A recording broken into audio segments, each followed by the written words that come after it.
On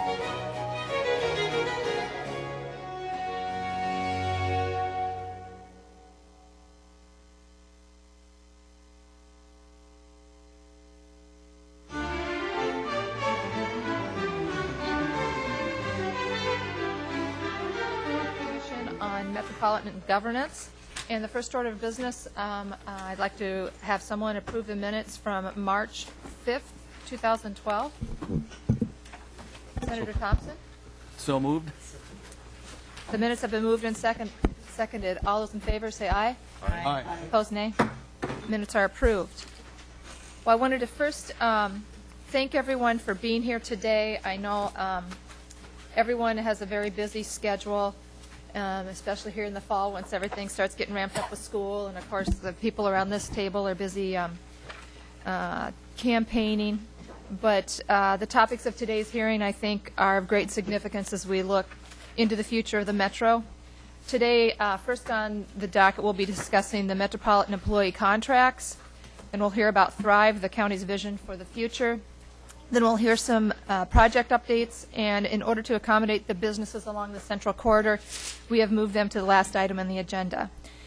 Before we start, I don't want to forget to ask if there are members of the public that came prepared to testify at all. If you're here and you're fall into that category, raise your hand. Okay, we've got a couple back there. We've got three. And can you tell me which topic you are wanting to address? Just the light rail, the whole thing in terms of crime, why that's not here, and the ridership, how much weekend-wise as opposed to the daily grind. Okay. So what we'd like to do is allow all of the folks in the public at least 2 minutes when their topic comes up. What was your topic? The 2040 plan. I'm from Norwich, America, and the disparity between the amount of money we spent and lack of our. Okay, so probably all of those would fall into this Thrive, kind of their future plan. All right, very good. We'll allow for your testimony then. Well, first up we have Wes Koistra. Wes Koistra has been called away to a budget meeting with the governor, and he will not be here until 11. Oh, okay. I would like to start with the Thrive MSP. Okay, sure, we can do that. We're flexible here. And for that we have Libby Starling, is that correct?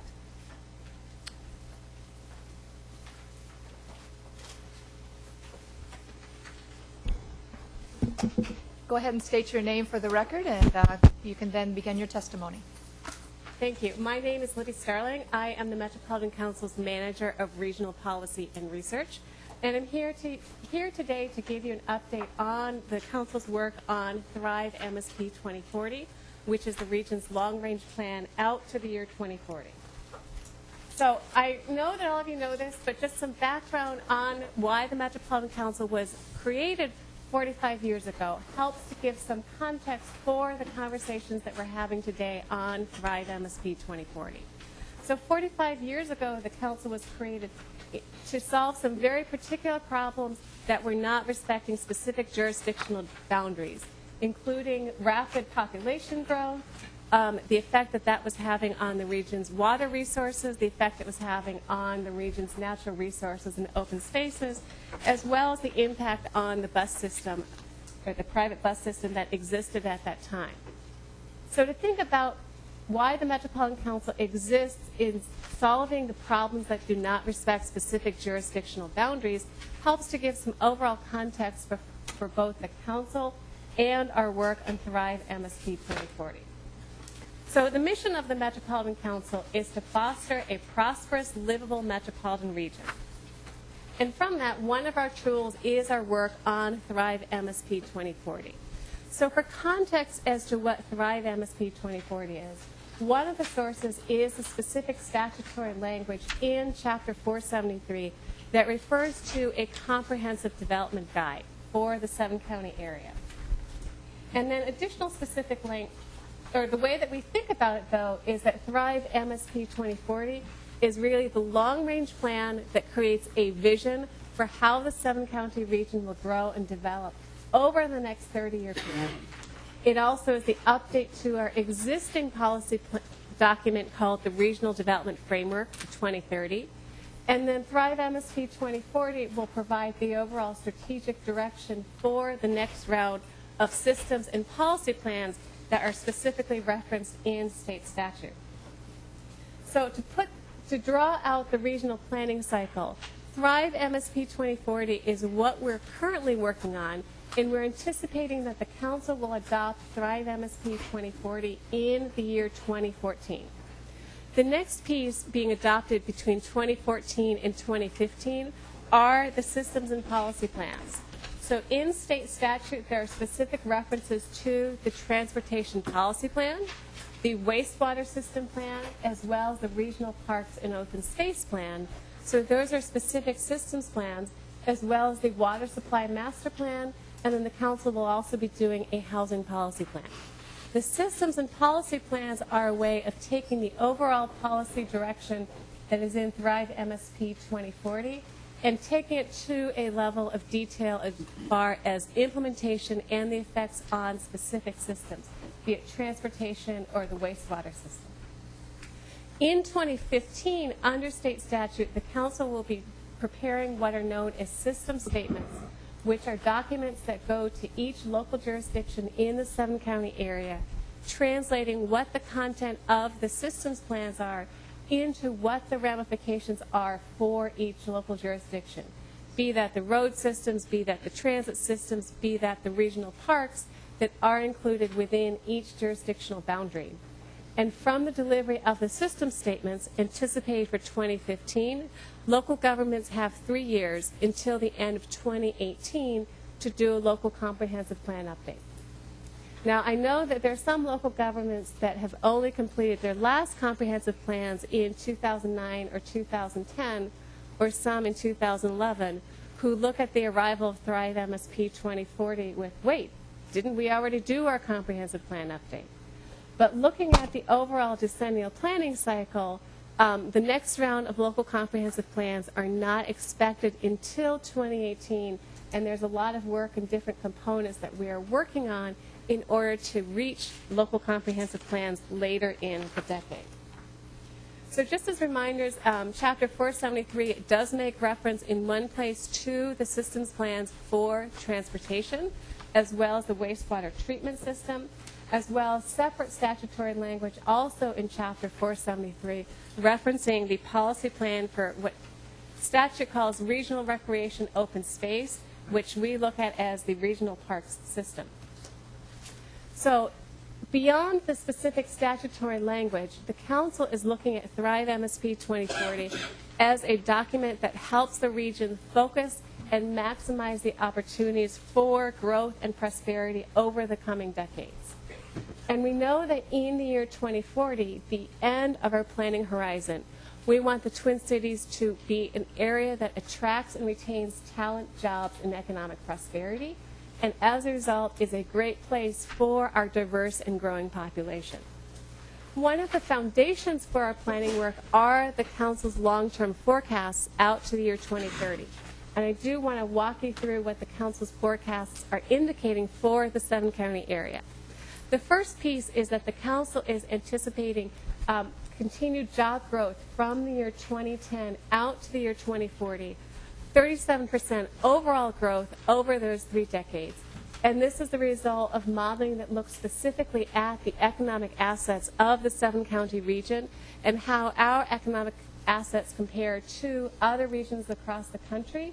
And the overall modeling depends on both how the nation as a whole will do and our nation relative to the world around us in the global economy. To support this ongoing job growth that our model anticipates, we are anticipating that population will grow by 31%. 2/3 of the population growth will be the result of natural growth, births outpacing deaths. People are living longer, people are continuing to have babies, so 2/3 of that growth would be from natural growth. 1/3 of that population increase will result from international migration as people from other parts of the world are attracted to our region's economic opportunities. Inside of our modeling, we are seeing ongoing international migration, but a continued net loss of domestic movers, so that there are more people who are leaving the 7-county region for other parts of the country than who are moving into the 7-county region from other parts of the country. Certainly, over the course of the last decade, there is a very high number of loss of domestic migration, which, not coincidentally, was also a period in which the 7-county area lost jobs. So as we are anticipating ongoing economic opportunity in the 7-county area, this will continue to attract people from other parts of the world, as well as people from other parts of the nation, though that's balanced out by people who are leaving the 7-county area for warmer retirement climates or economic opportunities elsewhere in the country. With the overall changes, both in terms of natural growth and migration, we're looking at significant changes in the racial and ethnic makeup of the 7-county area. According to the 2010 census, 24% of our region's population are people of color. We are anticipating that in 2040, the region will be 43% people of color. So we can't make the same planning decisions for the same populations that we have in the past, because our future will look significantly different. And this change in the racial and ethnic composition is the result of both international migration and the differences in the overall age structure of white populations and populations of color today, and how that flows out in differential birth rates. The other key trend that I want to highlight is the aging population. In 2010, 11% of our population are aged 65 and older. 1 in 9 people are senior citizens. As we're all getting older, particularly as the baby boom is aging, by the year 2030, the absolute number of seniors will have doubled, and there'll be more people aged 65 and above in the 7-county area than there are children aged 14 and under. And by the year 2040, 21% of our region's population will be aged 65 and older. So 1 in 5 residents of our region will be senior citizens. So this will be a significantly different region than what we now have today, looking at those overall changes. Because of the aging population, we're seeing a significant increase in the number of households in the metropolitan area, and in particular, a rise in one-person households. A large part of this is the natural aging population, that a household that today may be a married family with children will eventually, when the children leave, become a married couple without children, and then eventually that becomes a one-person household. So with the aging population, we are seeing significant overall household growth, and the largest parts of our household composition that are increasing are people who are living alone, as well as families and couples who do not have children in the home. So we're looking at a different household composition in the future than we've looked at today. So with these overall changes in the population and the households of our region, we know that Thrive MSP 2040 is really the opportunity to take on goals, like we did 45 years ago, that are too big for any one community to take on, but that are possible to accomplish as a region by taking on a regional perspective. And because we know that the region's prosperity is important to everyone, whether it is local government officials, residents, business owners, community members, we are intentionally taking on Thrive MSP 2040 by starting it with a very active process of engagement with our partners and stakeholders. Now, on the table that was behind you, and I'm assuming with the materials that were delivered, was a list of the Thrive MSP 2040 listening sessions that we are holding this month as well as next, and I know that at least one member of your commission has attended one of these. So we're at a point where we have multiple tracks of outreach and engagement, one piece of which is the public listening sessions that council members are hosting. We're also holding specific listening sessions for both the council's formal advisory committees as well as other organized stakeholder groups, for example, Metro Cities and the Regional Council of Mayors. We have introduced an online civic engagement tool that is available online at thrivemsp.org that is allowing people the opportunity to both share their ideas and comment on others' ideas at any time, day or night. And then we are also conducting some specific targeted grassroots community engagement to ensure that all voices are being heard in the overall process. So to put this in the overall time or context, we're asking questions similar to what I have on the slide in front of you, trying to ask our various stakeholders what they see as the issues and challenges that are facing the region over the next 30 years, and ultimately what ideas and what advice that our stakeholders have as far as what the council should be thinking about in its overall planning process. So we are asking questions like this to both the public listening sessions that council members are hosting, to various stakeholder groups as much as possible, so that we can ensure that the policies that we'll be developing in Thrive MSP 2040 respond to what the residents of our region want to see. So putting this into the overall timeline of Thrive MSP 2040. Right now we're in the process of outreach, trying to understand what the overall vision for the 7-county region is, so that the policies that are being developed respond to what the region's residents and stakeholders want to see in the Thrive MSP 2040 plan. Over this fall, our council members will be discussing overall principles and goals for the Thrive MSP 2040 document, and then putting together what we're calling policy scenarios, which would be thought tools to help us understand what the ramifications of certain policy choices might be. By the end of 2012, we hope to have 3 alternative policy scenarios available for discussion. One of which would be taking the existing regional development framework to 2030, changing the name, changing the date, and saying what happens if we didn't change any of the policies? What would that take us to in the year 2040? And then we'd be looking at 2 alternative scenarios, packages of policies that are internally consistent but offer different choices and different opportunities for what our region might look like by 2040. We'll be taking those policy scenarios out for a round of public outreach and engagement so that we can check back in with our region's residents and stakeholders about which policy scenarios seem to be the most viable, which ones resonate with people, which ones offer the most opportunity into the future. By next summer in 2013, we'll take the best parts of the policy scenarios and put it into a single preferred policy scenario. So we won't necessarily be choosing one of the alternative policy scenarios, but really trying to take the best parts of it.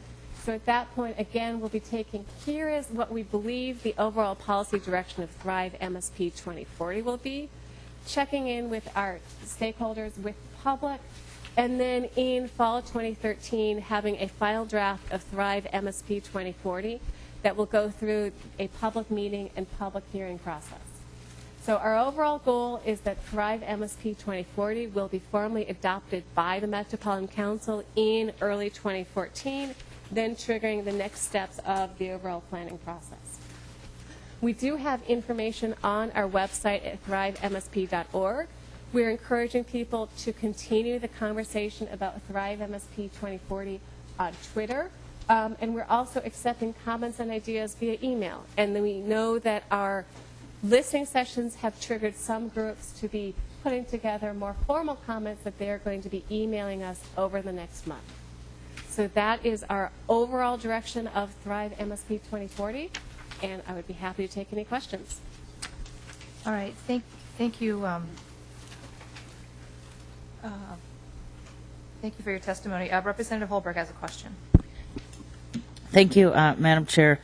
I was able to attend the session in Egan last week, so I've had a little time to think about what questions, what I'm curious about. Can you tell me what, under the 2030 plan, what the projected population was at 2030, and what because of the market and economic conditions, how much different the new 2040 number is? Ms. Starling. Madam Chair, Representative Holberg, I do not have that overall number at my fingertips. The overall, the council is reducing the expectations of growth slightly relative to the 2030 forecast. So for context, those were anticipating nearly 1 million new residents from 2000 to 2030. The new forecasts are looking at 893,000 new residents, off of a larger base in 2010 relative to the year 2000.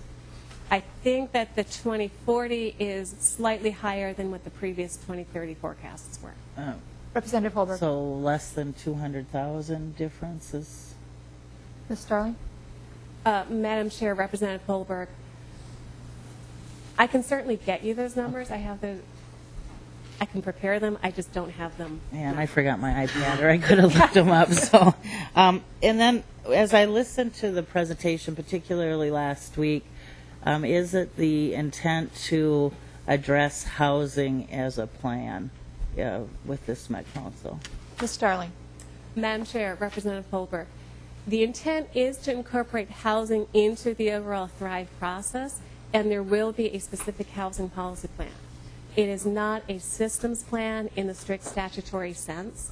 So one of the dimensions will be how to move forward with the housing policy plan, recognizing the opportunities and constraints. And Representative Holberg? if I might, but cities would not be required to conform to a housing plan because Met Council doesn't have the statutory authority to enforce one. Is that correct? Ms. Starling? Madam Chair, Representative Holberg, broadly speaking, yes. All right, and then I'm just really curious, what we're seeing out in our area is, there was a big push for densification. This was under the Mondale Met Council, higher density, low-income housing, and we saw a lot of that built. And then when the housing market fell apart, those people that we were most trying to help were really in the biggest harm's way, and we still haven't seen recovery of valuation, et cetera. New development at least in Lakeville, they want downzoning to single family. I just think that the percent of loss of equity and valuation was much greater in that what some may say is overbuilt housing stock as a result of that being a priority in the last plan. So what is Met Council going to do to evaluate the past policies and whether or not they actually met the goals? In other words, some would say, particularly when you talk to realtors, et cetera, is that this forced additional housing stock really didn't reflect what true market needs were, and now we have an oversupply of high density, low valuation, even lower now, townhomes, et cetera, that are going to take much longer to recover any sort of value because there's just not the demand. How are we going to fact check or make sure that we don't compound an already bad situation by continuing to require a particular type of housing that there just isn't the demand for? Ms. Starling? Madam Chair, Representative Holberg, the Council will be undertaking both an analysis of the effectiveness of the policies in the existing regional development framework, as well as looking out in terms of how different demographic changes will influence what the future market needs will be. So we'll both be looking backwards to learn what worked well and what didn't, as well as trying to forecast what future needs and what the future market demand will be. And Representative Holberg? if I might, how will that process unfold? Ms. Starling? Madam Chair, Representative Holberg, that is work that we are undertaking this fall in trying to understand both looking backwards and looking ahead. Representative Holberg? But if I might, is that going to be an internal process, or are you going to pull in realtors from different regions, or are you going to do a market analysis of, townhomes and what their valuation situation has been versus single family, or? Ms. Starling? Madam Chair, the work is primarily an internal process with the caveat that a key part of our current outreach and engagement is asking the question, what policies have worked well in the existing framework, what policies have not worked well, and we are attempting to reach different parts of our region including builders, developers, and other groups in that process. I will also note that a key piece that the council is working on right now is a forecasting model that explicitly incorporates market forces and market demand on that. And I anticipate that a lot of the questions that you're looking at are pieces that we are modeling and that we're embedding in some of our detailed forecasting work. All right, and then Representative Holberg. if I might, just this is purely editorial, but it is a region, so this Thrive MSP as a name, it doesn't encompass the region and one vision. I'm just concerned that in past we've heard Met Council just talk about how we didn't want a cookie cutter approach. We wanted our communities to keep their uniqueness and reflect local priorities and to the degree that you have to work within a region and share resources, certainly that's important, but makes me a little nervous when I see Thrive MSP and One Vision. I'm just, I don't know that gives the right impression, at least for somebody sitting out in the suburbs. And I don't think one vision for the whole region is a good idea. Thank you, Representative Thank you. Holberg. Representative Scalzi. Thank you, Ms. Chair. And my comments and question reflects exactly what Representative Holberg was talking about.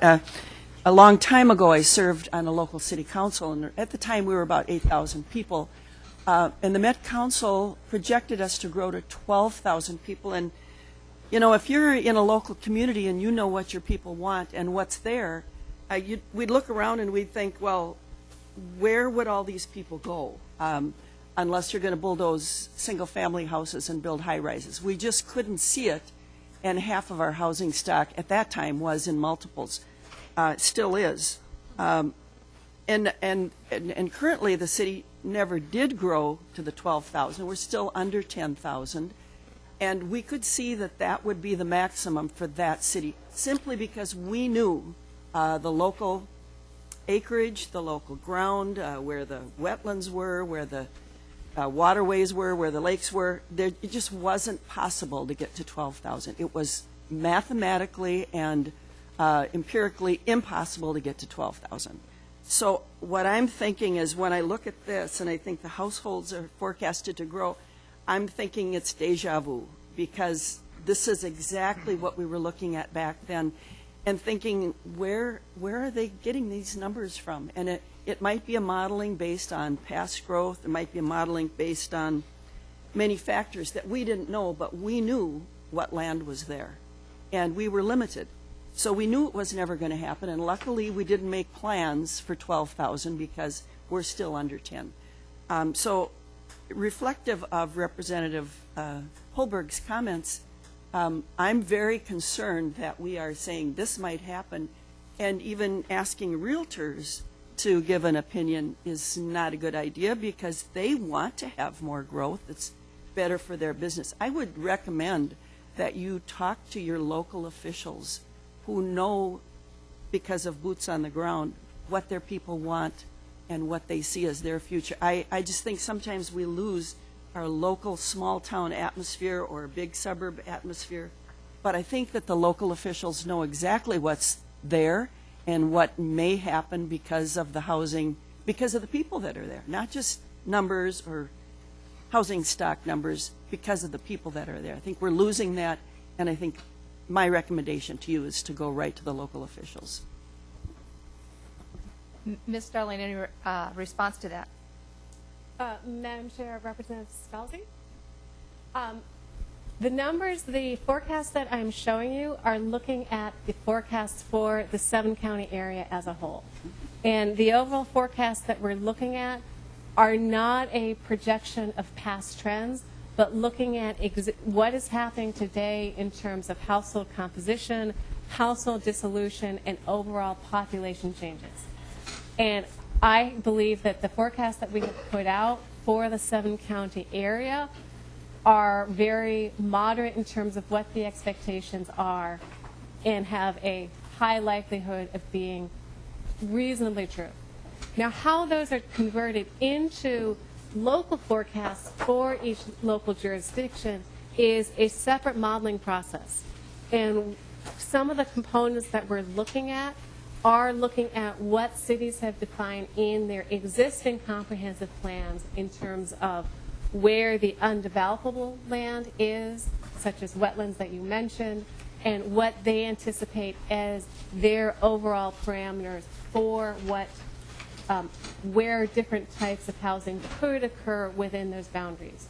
So the overall local forecasting will start with what local government has already defined as the opportunities for development within that area, and then there will be an opportunity for local government to comment on the local forecasts before they are formally adopted. Representative Hornstein. Thank you very much, Madam Chair, and I'm glad that you started, Ms. Starling, with the your slide about the Metropolitan Council, because I think it's worth reminding folks that, you know, these 4 bullet points and addressing them in your first slide, you know, that was a good Republican idea that Charlie Weaver's dad came up with in 1967. And to that regard, I'm wondering if you're, which I've embraced, this good Republican idea. Remember Harold Levin? Just to put that on the record. But to that effect, to that point, are your scenarios going to be comparing different costs and benefits to the various scenarios? I mean, one of the issues that I have concerns about is the incredible cost of additional infrastructure such as wastewater and roads. And, you know, we also have, you know, expanding transit choices as well. And is there going to be associated with each of these scenarios some cost estimates to what they would cost? Because, you know, you have, you know, various scenarios which, you know, range from, I think, a lot of growth at the edge to some kind of a balanced approach to maybe, you know, directing growth more towards the core. Are you going to be comparing the costs and benefits of those scenarios? Ms. Starling. Madam Chair, Representative Hornstein, we will be comparing the costs and benefits to the extent that we believe that we have real cost numbers. If we're looking at comparing costs across different scenarios and we don't have confidence in how we're costing things, then we might have some directional differences, but we would not want to directly compare any numbers that we don't have confidence in. Where we do have confidence in our ability to predict costs and benefits, then yes, we would be looking at that. Representative Hornstein, follow up. Well, thank you. You know, and I think to the questions that Representative Holberg and Representative Scalzi had raised, and it seems to me that, you know, it's always a balance between, you know, looking at the needs of local communities versus the needs of an entire region and what our shared infrastructure is. And so, you know, I think we get into this us, them, you know, are we in the city subsidizing, you know, growth at the fringe, you know, with highways and wastewater systems, et cetera, and our people and some of the suburban communities subsidizing transit and all of this. And we get into this us, them kind of polarized thing. And I think that while we respect local communities, I think it's also important to understand that we are one region and we're going to share some of these infrastructure costs as well. And I guess I would just encourage, to the extent possible, that, again, while we can't identify, you know, specific projects this far in advance, but to say, okay, this is how much a sewer interceptor costs. This is how much a 4-lane freeway or a highway expansion costs. This is how much a transit system costs, and this is how it's financed. I think that would be helpful to have, you know, in this document, because after all, I think we're trying to balance growth, but do it in an efficient, cost-effective manner, so that we're not 200-plus competing fiefdoms in the region, and that we are going to share some of these infrastructure needs and costs. So to the extent that can be done, I think it would be helpful for all of us as policymakers. And on a related note, before I get to Representative Leiter, because he has a question, I think one of the things that needs to be factored in here is federal government. Is the federal government, you know, how much of the future plans that you have are going to rely on federal dollars? Because we have a government now that's printing money. I heard this morning that by the time this QE3 is finished with, it's going to be another $2 trillion. So the federal government is broke, and they're going to hopefully start tightening their belts. So we have to look at, some of these projects and so forth. If there are no federal dollars, what can be done, and it's going to take a real set of priorities to be able to move forward. Representative Leidinger. Thank you, Madam Chair. Well, I have not had the benefit of going to one of the listening sessions. I see you got one in Chanhassen tonight, which I'll try to make. But I have had the benefit of living in Detroit for 2 years, back in the 80s, downtown, and watch what was once a great city basically fall apart. And today, they're taking neighborhoods and turning them back into farmland, which then leads me to this slide that you have, which really everything else hinges upon the one slide, which is the economic competitiveness, which of course is going to drive the drive the forecast outcomes. And so my question is, what are these main elements that drive the competitiveness of the region? Because of course, if they're not the jobs and the careers in the region there in the future, nothing else in this entire package is reality. So what is it that drives the that economic competitiveness of the region, and what are and I realize you can't give the full briefing, but I'd love you to give us a thumbnail sketch of the main points, the main elements that you're using to show us the 1 point, the increases here. Ms. Starling. Madam Chair, Representative Leidinger. Leidinger. We are using an economic model called REMI, Regional Economic Models Incorporated, which is an economic modeling tool that is used by both states and regions across the country. It is built on something like 40 or 60 separate different equations and specific drivers that it uses in order to develop overall forecasting results. Some of the pieces that we're able to test and see what the effects are include the relative accessibility of a region from a transportation and freight standpoint, how that compares to other parts of the country. Housing prices is a piece that is in there, the overall mix of taxes, the education of the workforce, the productivity of the workforce. These are just some of the specific pieces that REMI is looking at in its overall modeling, as well as looking at the relative industry mix and what the REMI model is anticipating as the competitiveness of different industries going out into the future.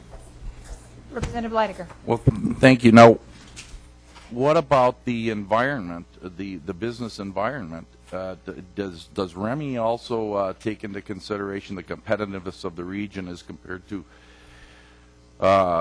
the southern states or regional states and tax structure, things like that? I mean, the main thing you said was transportation and the education of the workforce. But the workforce, remember, is mobile. They can go wherever the jobs are. Yeah. Ms. Starling. Madam Chair, Representative Leidinger.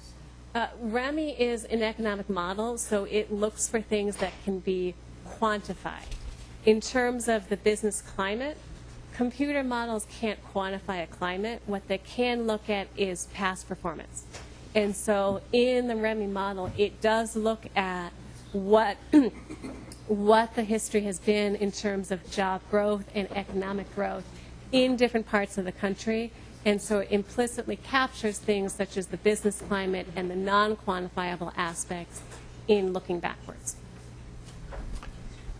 Does the model lay out certain things that we can do in the state to increase the competitiveness business environment? Ms. Starling. Madam Chair, Representative Leidinger. The REMI model does not specifically lay out what some of the specific policy opportunities might be.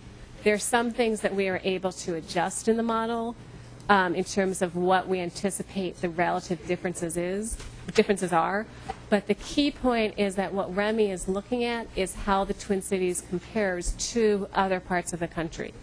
And so one of our implicit modeling assumptions is, do we have basis to believe that something will be different in the future in terms of our relative position from today?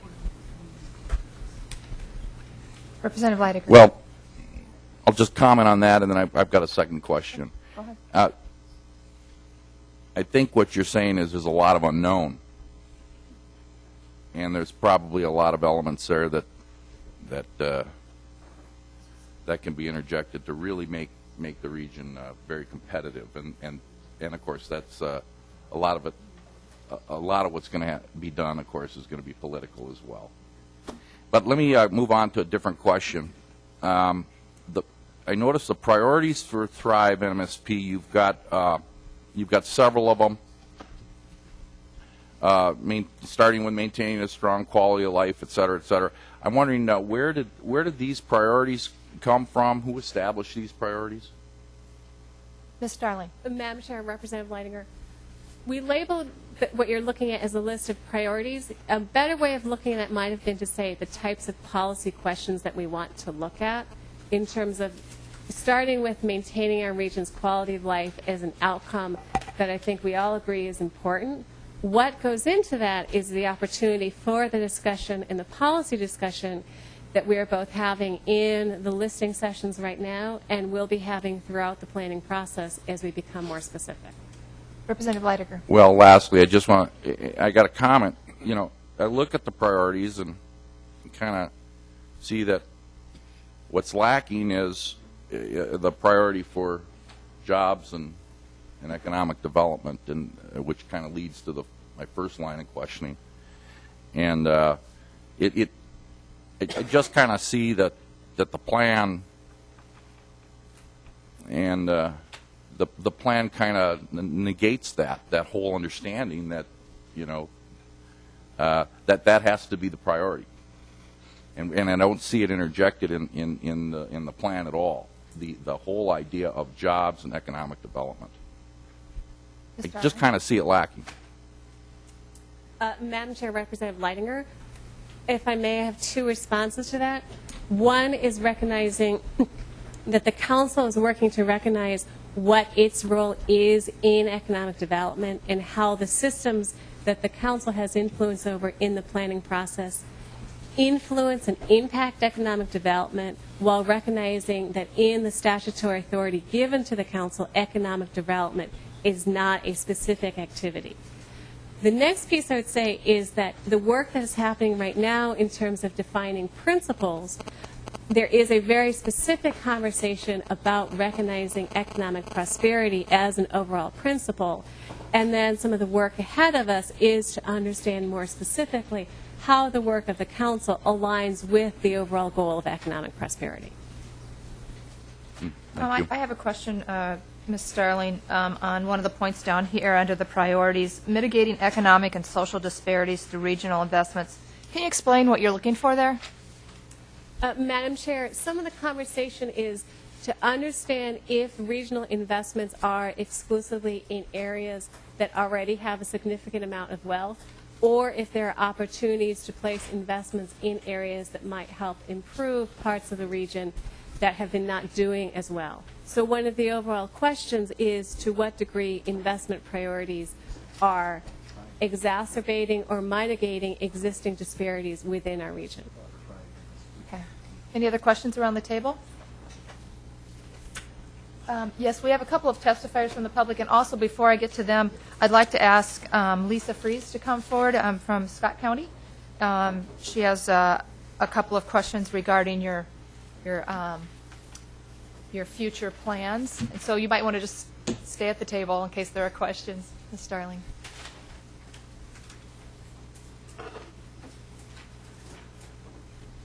Go ahead and state your name and position for the record, please. My name is Lisa Fries, and I'm the Scott County Transportation Program Manager.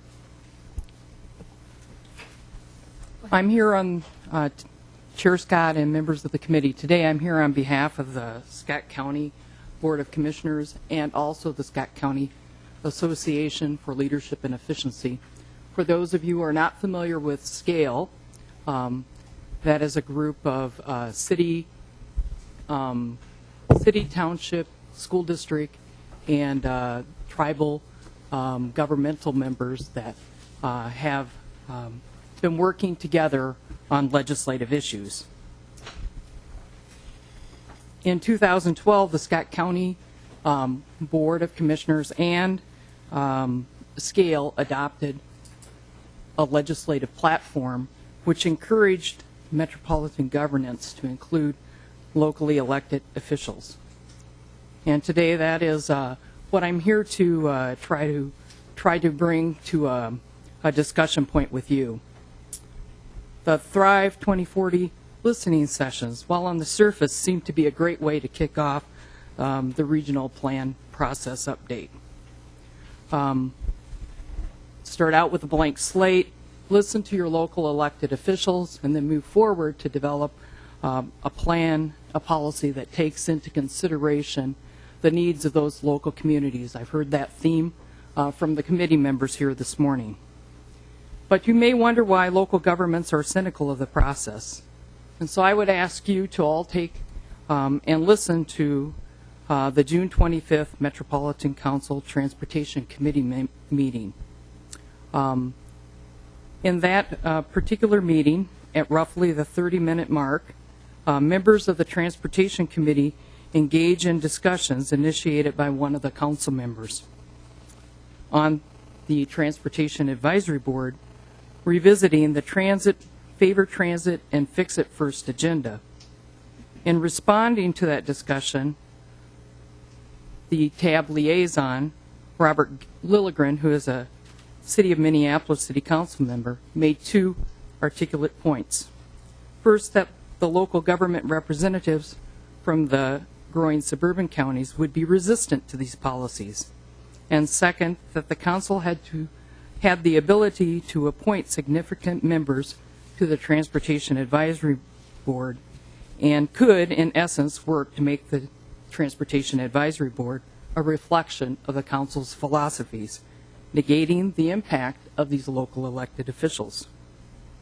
Additionally, at that particular meeting, one of the council members then goes on to state that she drove through the construction zone of a project, the 494 and 169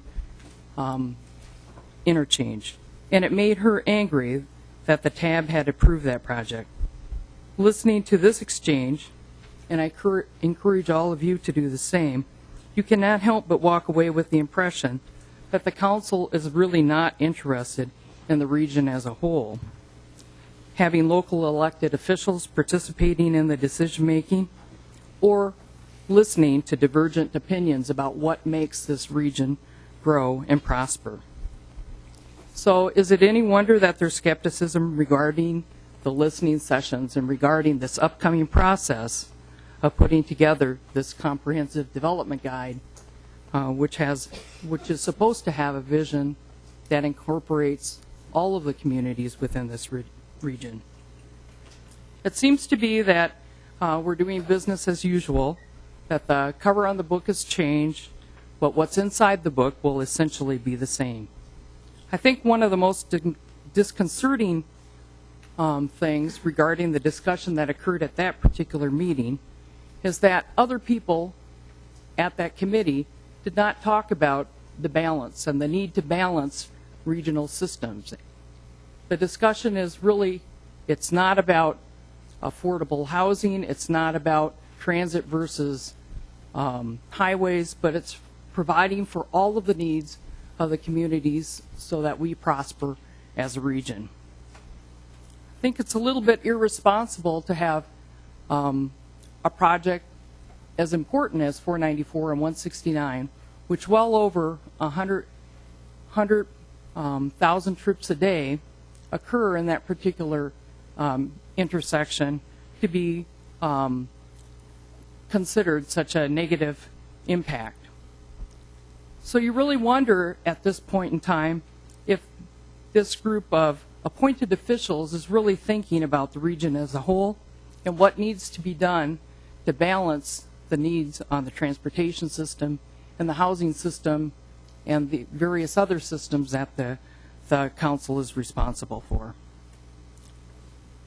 The Scott County Board would strongly encourage you to consider keep on your discussions about the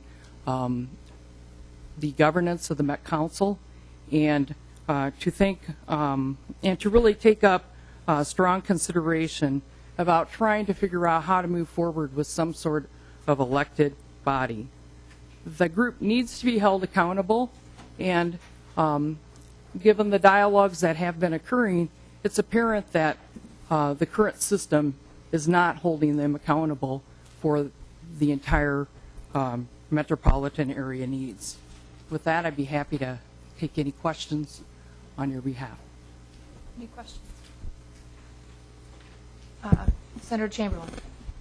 Thank you. Just one clarifying point. A lot of great points here today, and one thing that I want to completely understand, all this grassroots stuff and talking to folks and all the planning process. In the end, maybe either of you could answer this. Statutorily, what authority or power do the local communities, county, and the city councils have to stop or not accept pieces, parts, or portions of this of an eventual comprehensive plan? Ms. Fries or Ms. Starling, either one or both? I defer to the Met Council to start with their answer on that. Okay, all right. Ms. Starling. Madam Chair, Representative Chamberlain, if I could just clarify your question. Your question is what? Could you just repeat it, please?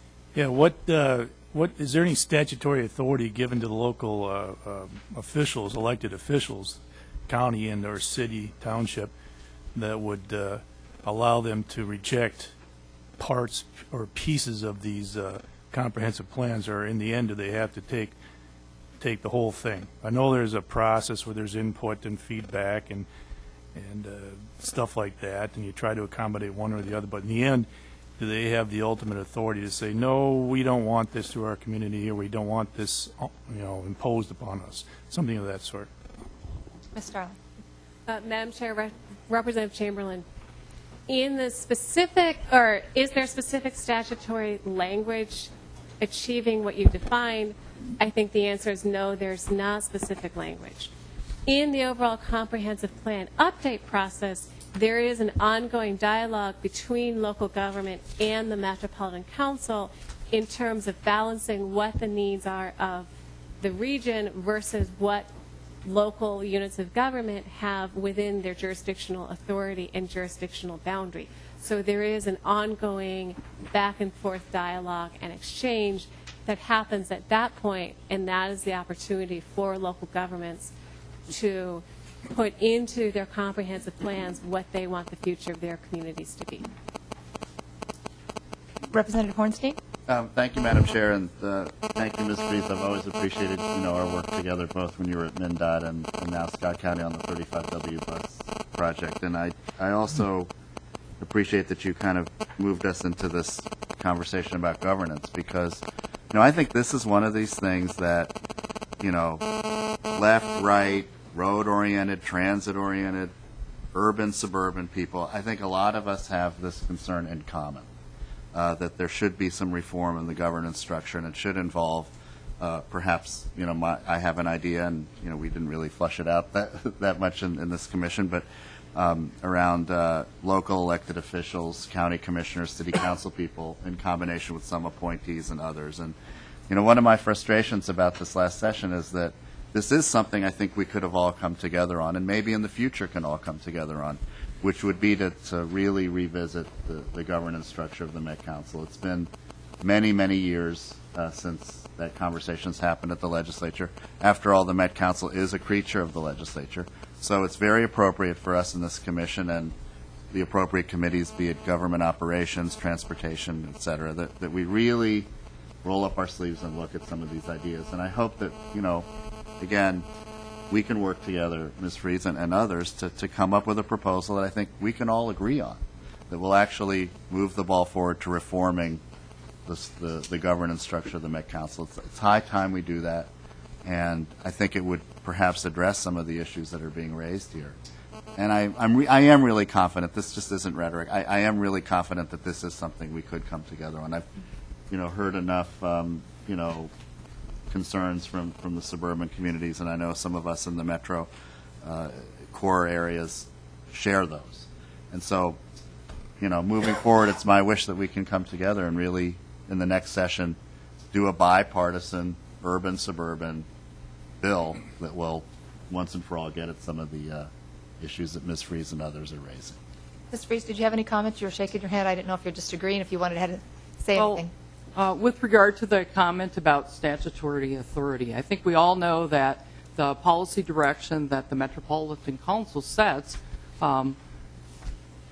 guides the investment that's made at the regional level. It also guides what local decisions can be made with regard to simple things about where you put an interchange on the state highway system, or what kind of investment that you make in your community. So I think that there are many great impacts that this regional development guide has on local jurisdictions. And I think that one of the real challenges is whether or not the outcome of the plan would be ultimately different under a different kind of organizational structure. It's just recognizing the fact that there is no real accountability in the current setup. I was very engaged at the local level 10, 15 years ago when structural changes were made to the Metropolitan Council and the various operating divisions. At the time, I thought those were good changes. In hindsight, as I look at that and I see some of the outcomes of that, I really do question whether or not the system's working in the correct way and whether or not all of the region is being planned for appropriately under the current system. And I'd really ask you to take a look at governance. We'd be happy to work with you on the governance issue. And I think it's really critical as we move into this next round of the update of the development guide that the governance issue be solved. Because for the Met Council itself, having people not buy into the process leads to difficulties in the implementation side of it. So I think there's really an importance to deal with this now, not later, and I would encourage you to do so. Thank you, Ms. Freeze. Representative, sorry. Senator Lilly. Madam Chair, in acknowledgement of Representative Hornstein's reach out to both sides on governance and also on Republican policies of the past, I do want to recognize on page 5 your slide that basically says the goal of Thrive MSP 2040 is to help our region maximize opportunities for growth and prosperity. I think that is something that everyone at this table can agree to, and everyone in this room, that this is something we want to advocate for. We want to find solutions, and we do want to find the growth and prosperity that this region can have, and that's something we all do want to work together on. But also looking at the governance structure, I guess I have a question for perhaps the chair and for council. What is our opportunity as a legislature to work on, to look at, and to review and approve this document, this process? It appears to me that basically the legislature has given the authority and the responsibility to the Met Council to create a plan, which is what is being implemented. But I'm curious what our responsibility and opportunity is to review this and approve it prior to implementation. I'm going to defer to council. I know that we have, this commission has oversight authority, but I think perhaps nonpartisan staff can answer that more on a deeper level. Go ahead. Madam Chair and Senator Lilly, specifically this commission's authority has to do with review and comment, make recommendations when the legislature is acting to do something, it has to do it by enacting a law. So it would be making recommendations for changes to the law. And as Representative Hornstein said, the legislature does have authority over the council. It created it, it has modified it, and given it specific directions on what to do, and that can happen, but it does have to take the form of legislation that is enacted and signed into law by the governor. Senator Lilly, follow-up? So, Madam Chair, it would appear, or my understanding from that statement is that that Ms. Starling, the legislature has handed this off to the Met Council to work on. At the same time, we do have the ability to work and review budgets and investments in the Met Council, and we want to make sure that we continue to be part of the process as this plan is developed and evolves, to make sure that the plan does, as implemented, as is discussed, does have the voice of the legislature in the implementation. I think we had a number of questions on housing, housing areas, transportation, infrastructure, transit, the sewer systems, different areas, and I am also concerned. Senator Chamberlain brought up about the question about what local communities' authority, what their authority have. One of the communities I serve was sued by the Met Council, so they do have the hammer to implement this plan as it evolves, and will and are not afraid to utilize that hammer should it be necessary to implement this plan. So I do think this is something we want to take very seriously and continue to review, and I would like to make sure that we continue to have this conversation as time goes forward. Right. And Representative Holberg, did you have a question? No? Not really? Okay. I do want to just get on the record. I did listen to this tape, and it is pretty disturbing. And I just wanted to get on the record what some of the quotations were. A question from Council Member Munt. This is the September 25th meeting of the Met Council Transportation Committee. And she's asking this of TAB member Lilligren. And she says, is it fair to say that there is still a plan to revisit the criteria to favor transit and embrace a fix-it-first policy on roads? And Lilligren's response was, the makeup of the TAB somewhat reflects the makeup of this body. This body has the authority to appoint significant numbers of representatives on that body. There is definitely a very strong interest in doing what you referenced.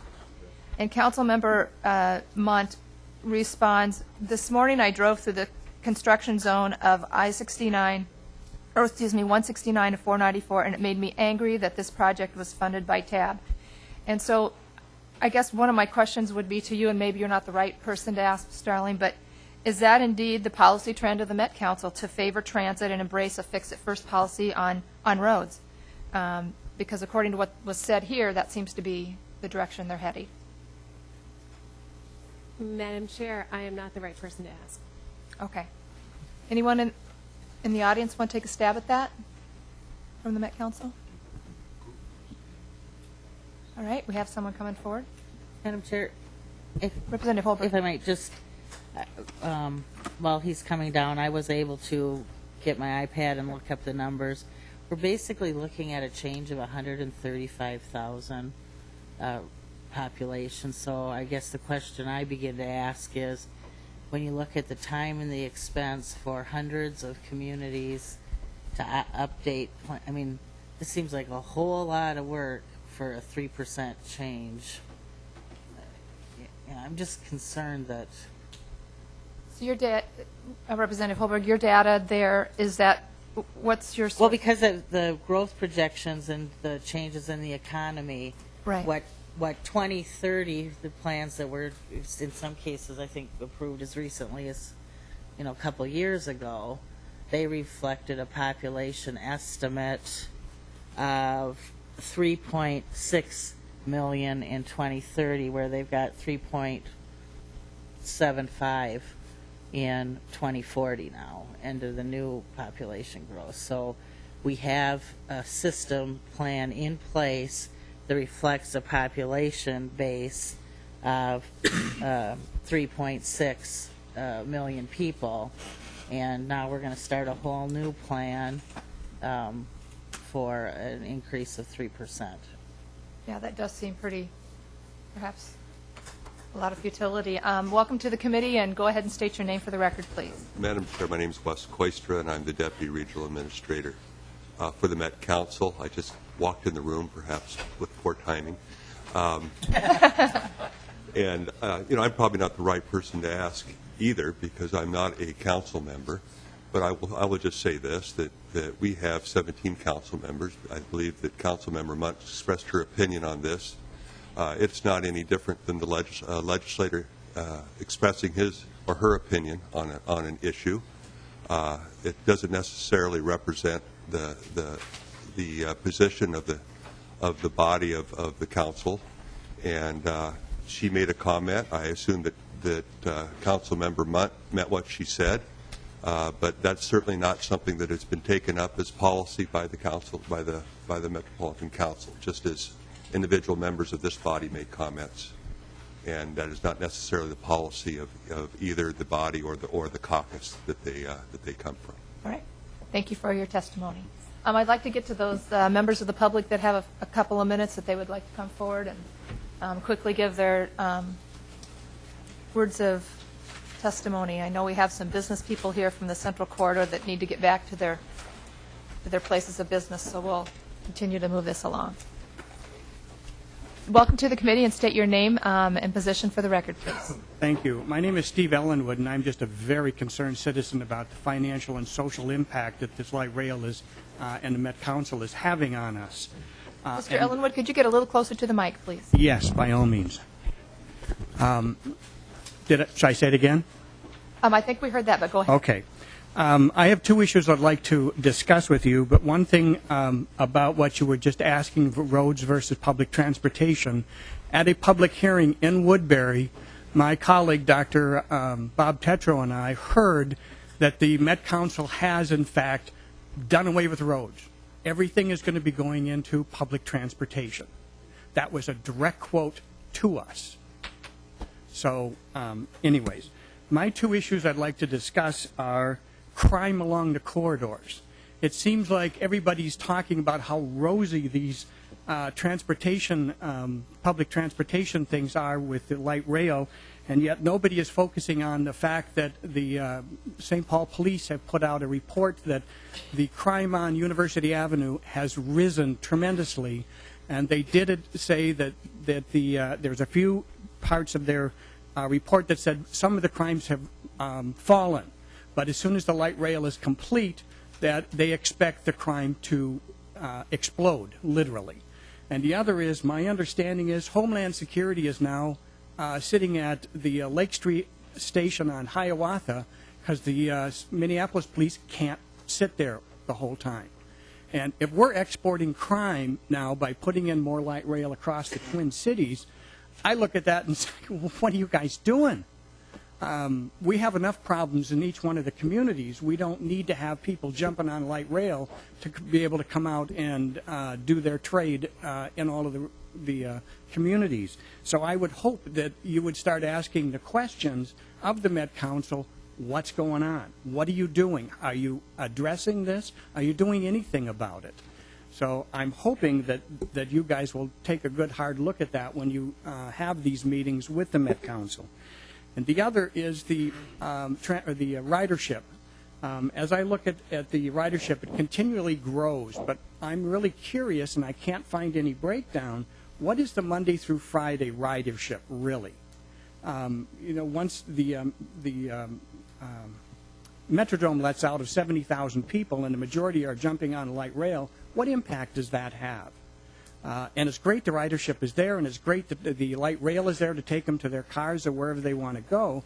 But the bottom line is this light rail has supposedly been built to handle the day-to-day in and out of business people and workers who want to get to work. Well, I'm just really curious on what that breaks down to, because as we continue this expansion of the light rail, what impact is that going to have on how much we're going to have to subsidize? And does that subsidized figure also have in the debt that it costs to build this thing, let alone the maintenance that's needed to be able to keep this thing going? We don't have any of those figures. We don't have any of this breakdown. So All right. those are my two concerns. Thank you, Mr. Ellenwood. And I do know we have some of that data somewhere in a packet as far as ridership and those sorts of things. But it's on a whole. It's not broken down. Okay. That's what I'm curious about. Okay. I would recommend, first of all, to contact your Met Council member from your region and ask them for that data. Okay. And then let us know if that's not provided to you. All right? Thank you. Appreciate the time. Okay. Who wants to go next?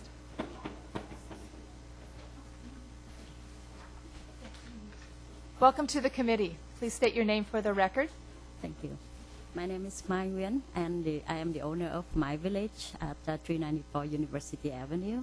Mm-hmm. And thank you for having me here today.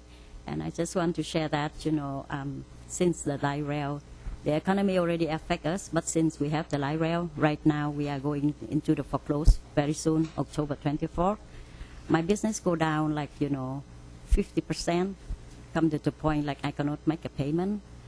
From before that, when we first opened, we have 45 to 48 employees. Now we go down to only 15. And, Met Council paint a very nice, beautiful pictures, for us. But so far right now, I don't see anything. I just saw, with my experience, the impact from the, light rail that is hit us very hard. And also that, my customer confused. So confused when they have, to go on university because of the road close, because of the detour, and a lot of, things. And I seen it myself that right in front of the corner of University Avenue and Western several times for the accident because, they confused. They don't know that where they should turn to. And because of that, customer come and they have a hard time. They cannot come and meet their client, or they cannot come enjoy the meal with their family anymore because of those headaches. And so now I want to, hope to see the last stroke of that beautiful painting. That's right, I would like to see that, what else that I can get help, because when I asked, Met Council helped me $20,000, and then, $20,000 is not enough for me. And when I ask again, and they say, yes, we do, have this and that, but so somehow that, I think that wherever I turn to, I turn into the brick, not a door. I try to knock on that, but when I open, nothing. So, I would like to share this thing and ask, what I should do, where I should turn to, where I should go, or I just give up. And do I have do I deserve, to just give up like that when I put too much effort, too much time of our family in there to trying to make a place, like 23 years ago when they hear about Frogtown, nobody likes to come. And now you see everybody, a lot of other small business go over there, and then, the light rail come. So far that none of us seen anything, but right now I seen the worst of my family and myself that we were going to foreclose next month. Thank you. Thank you for your testimony. Representative Leidiger? Can we, Madam Chair, can we get an answer from the Met Council on this, please? Somebody from the Met Council want to come to the testifiers table?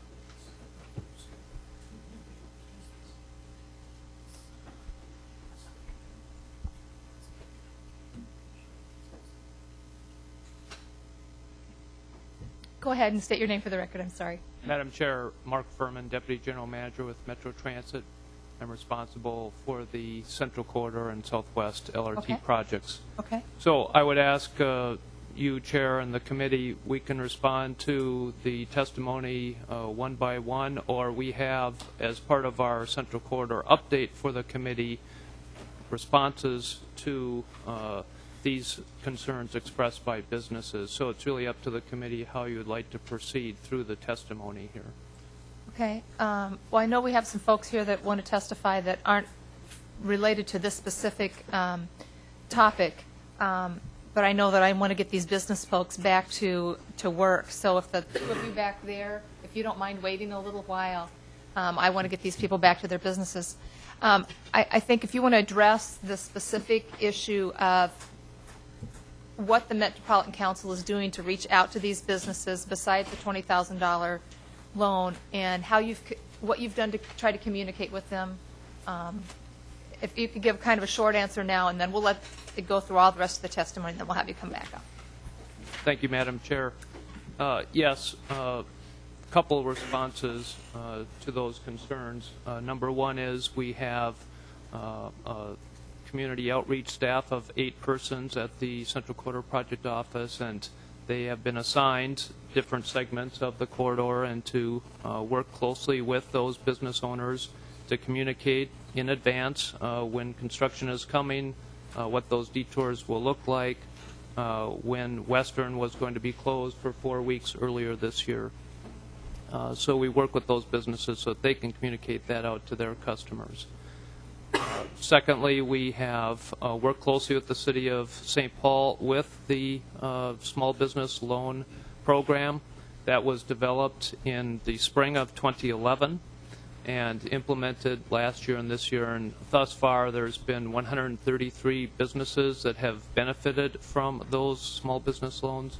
And at a total of not quite $2.1 million has been distributed, including the $20,000 to my village. Those demands continue as construction continues here this fall. And then the third and final big point I would make, Madam Chair, is that recognizing that this was going to be 2 years of heavy construction along University Avenue, we consciously thought through what the phasing of that would be. And in so doing, we consciously started at the western end of University Avenue and worked our way east so that the heavy construction, heavy disruption on the east end, where there is a higher number of small family business owned, that they would have another year to prepare prior to the heavy construction of 2012 this year that certainly my village has experienced firsthand. And what were your suggestions to these businesses to prepare for the level of construction that has taken place? What were some of those things? Because evidently they aren't, being as effective as they should have been. Sure. Well, Madam Chair, we have helped with the construction updates. We publish those every Friday during the 8-month construction season, and share those with businesses so that they can then either link or have those available for their customers, or to put on their website for customers who are looking to come for lunch or dinner at my village.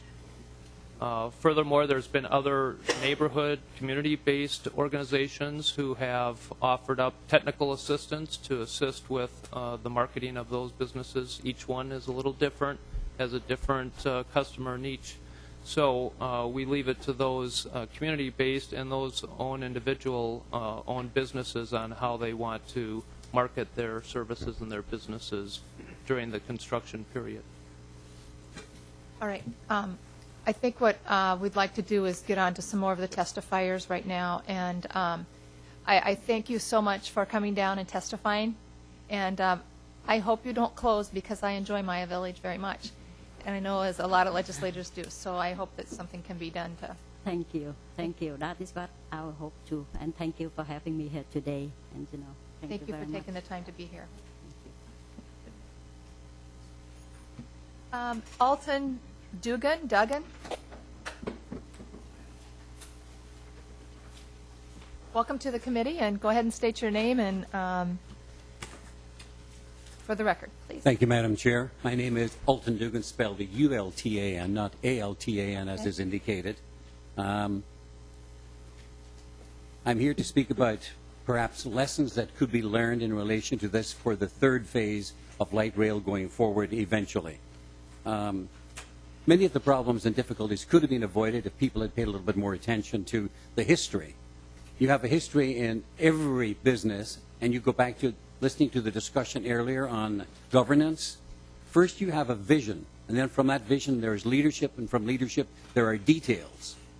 The details still exist no matter what your governance is. You still work to create the vision and complete it through details. The governance is something separate. the discussion earlier on somebody not happy with 169 and 494. Well, all of you have experienced University Avenue for the last many weeks. Does that mean then we kill it because we're all unhappy? It goes back to what is the vision, and then how is the vision communicated, and what is the substance of that vision.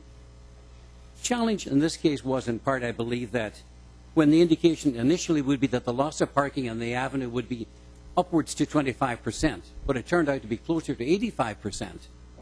Well, you have a loss of credibility to those planners. People saying on University Avenue, where I have been since 1980. Well, if we can't believe you there, if you're wrong there, where else are you wrong?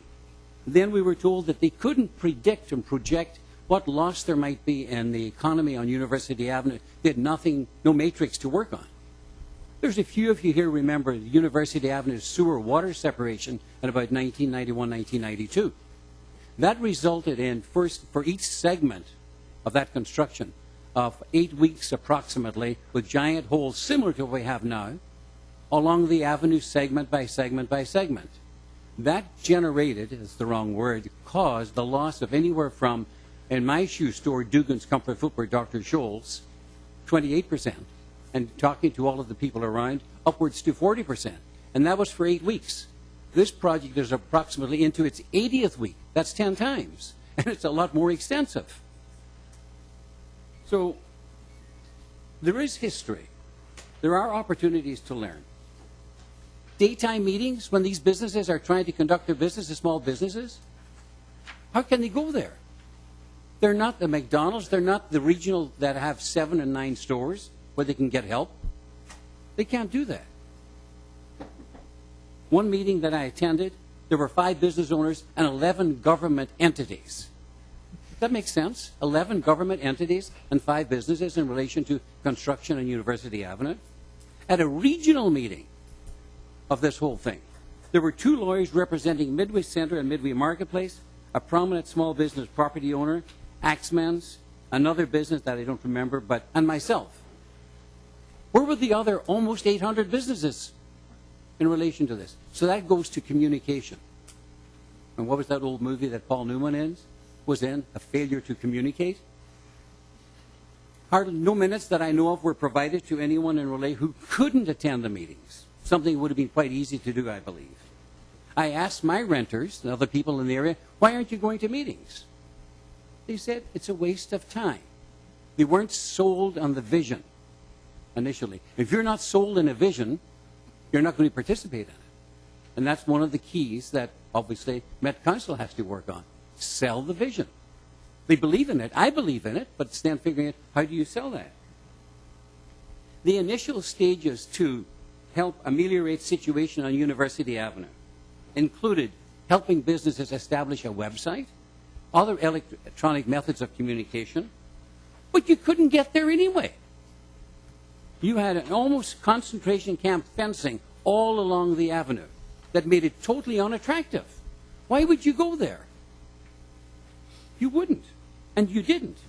I bought a little parking lot way back in 1990-91 because I attended a lot of meetings, and I said, this is going to prove very, very helpful to me.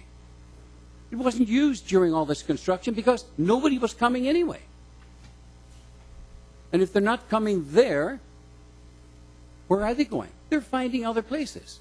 So it is amazing sometimes that the business, the young lady that just spoke, that they're still thriving or striving to thrive. The din, the noise, the pounding and the pounding and the pounding and the pounding. The rusting rail lines sitting from Hamlin almost all the way over to Snelling for no reason. They're just sitting there.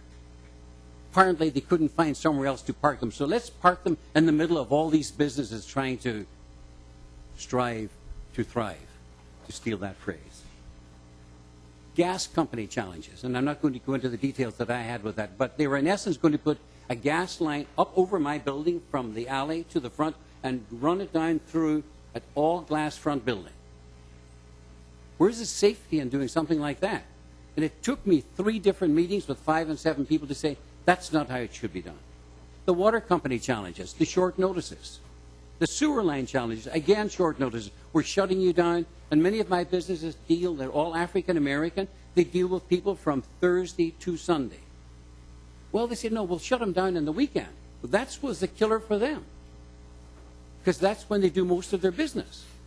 Again, a lot of thought was not put into all of this. The available parking, and this has been written up in the papers, was taken up by all the trucks at the companies and their cars doing the work who got there early. They took up all the parking. That could have been thought of and planned in advance and said, let's find parking for the trucks and the cars who will be doing the work somewhere else so that there will be space for the businesses there. Not thought of. I hope that they'll think about that for the next phase. Trying to get people to replace the cracked glass in my building from all that pounding. Not having much luck. Trying to get them to admit that when they took out all the pavement in front of my building, which they did, which was fine, we're thrilled. Put in a new pavement, the new pavement leads into and flows towards the building, creating a water problem. It's very evident.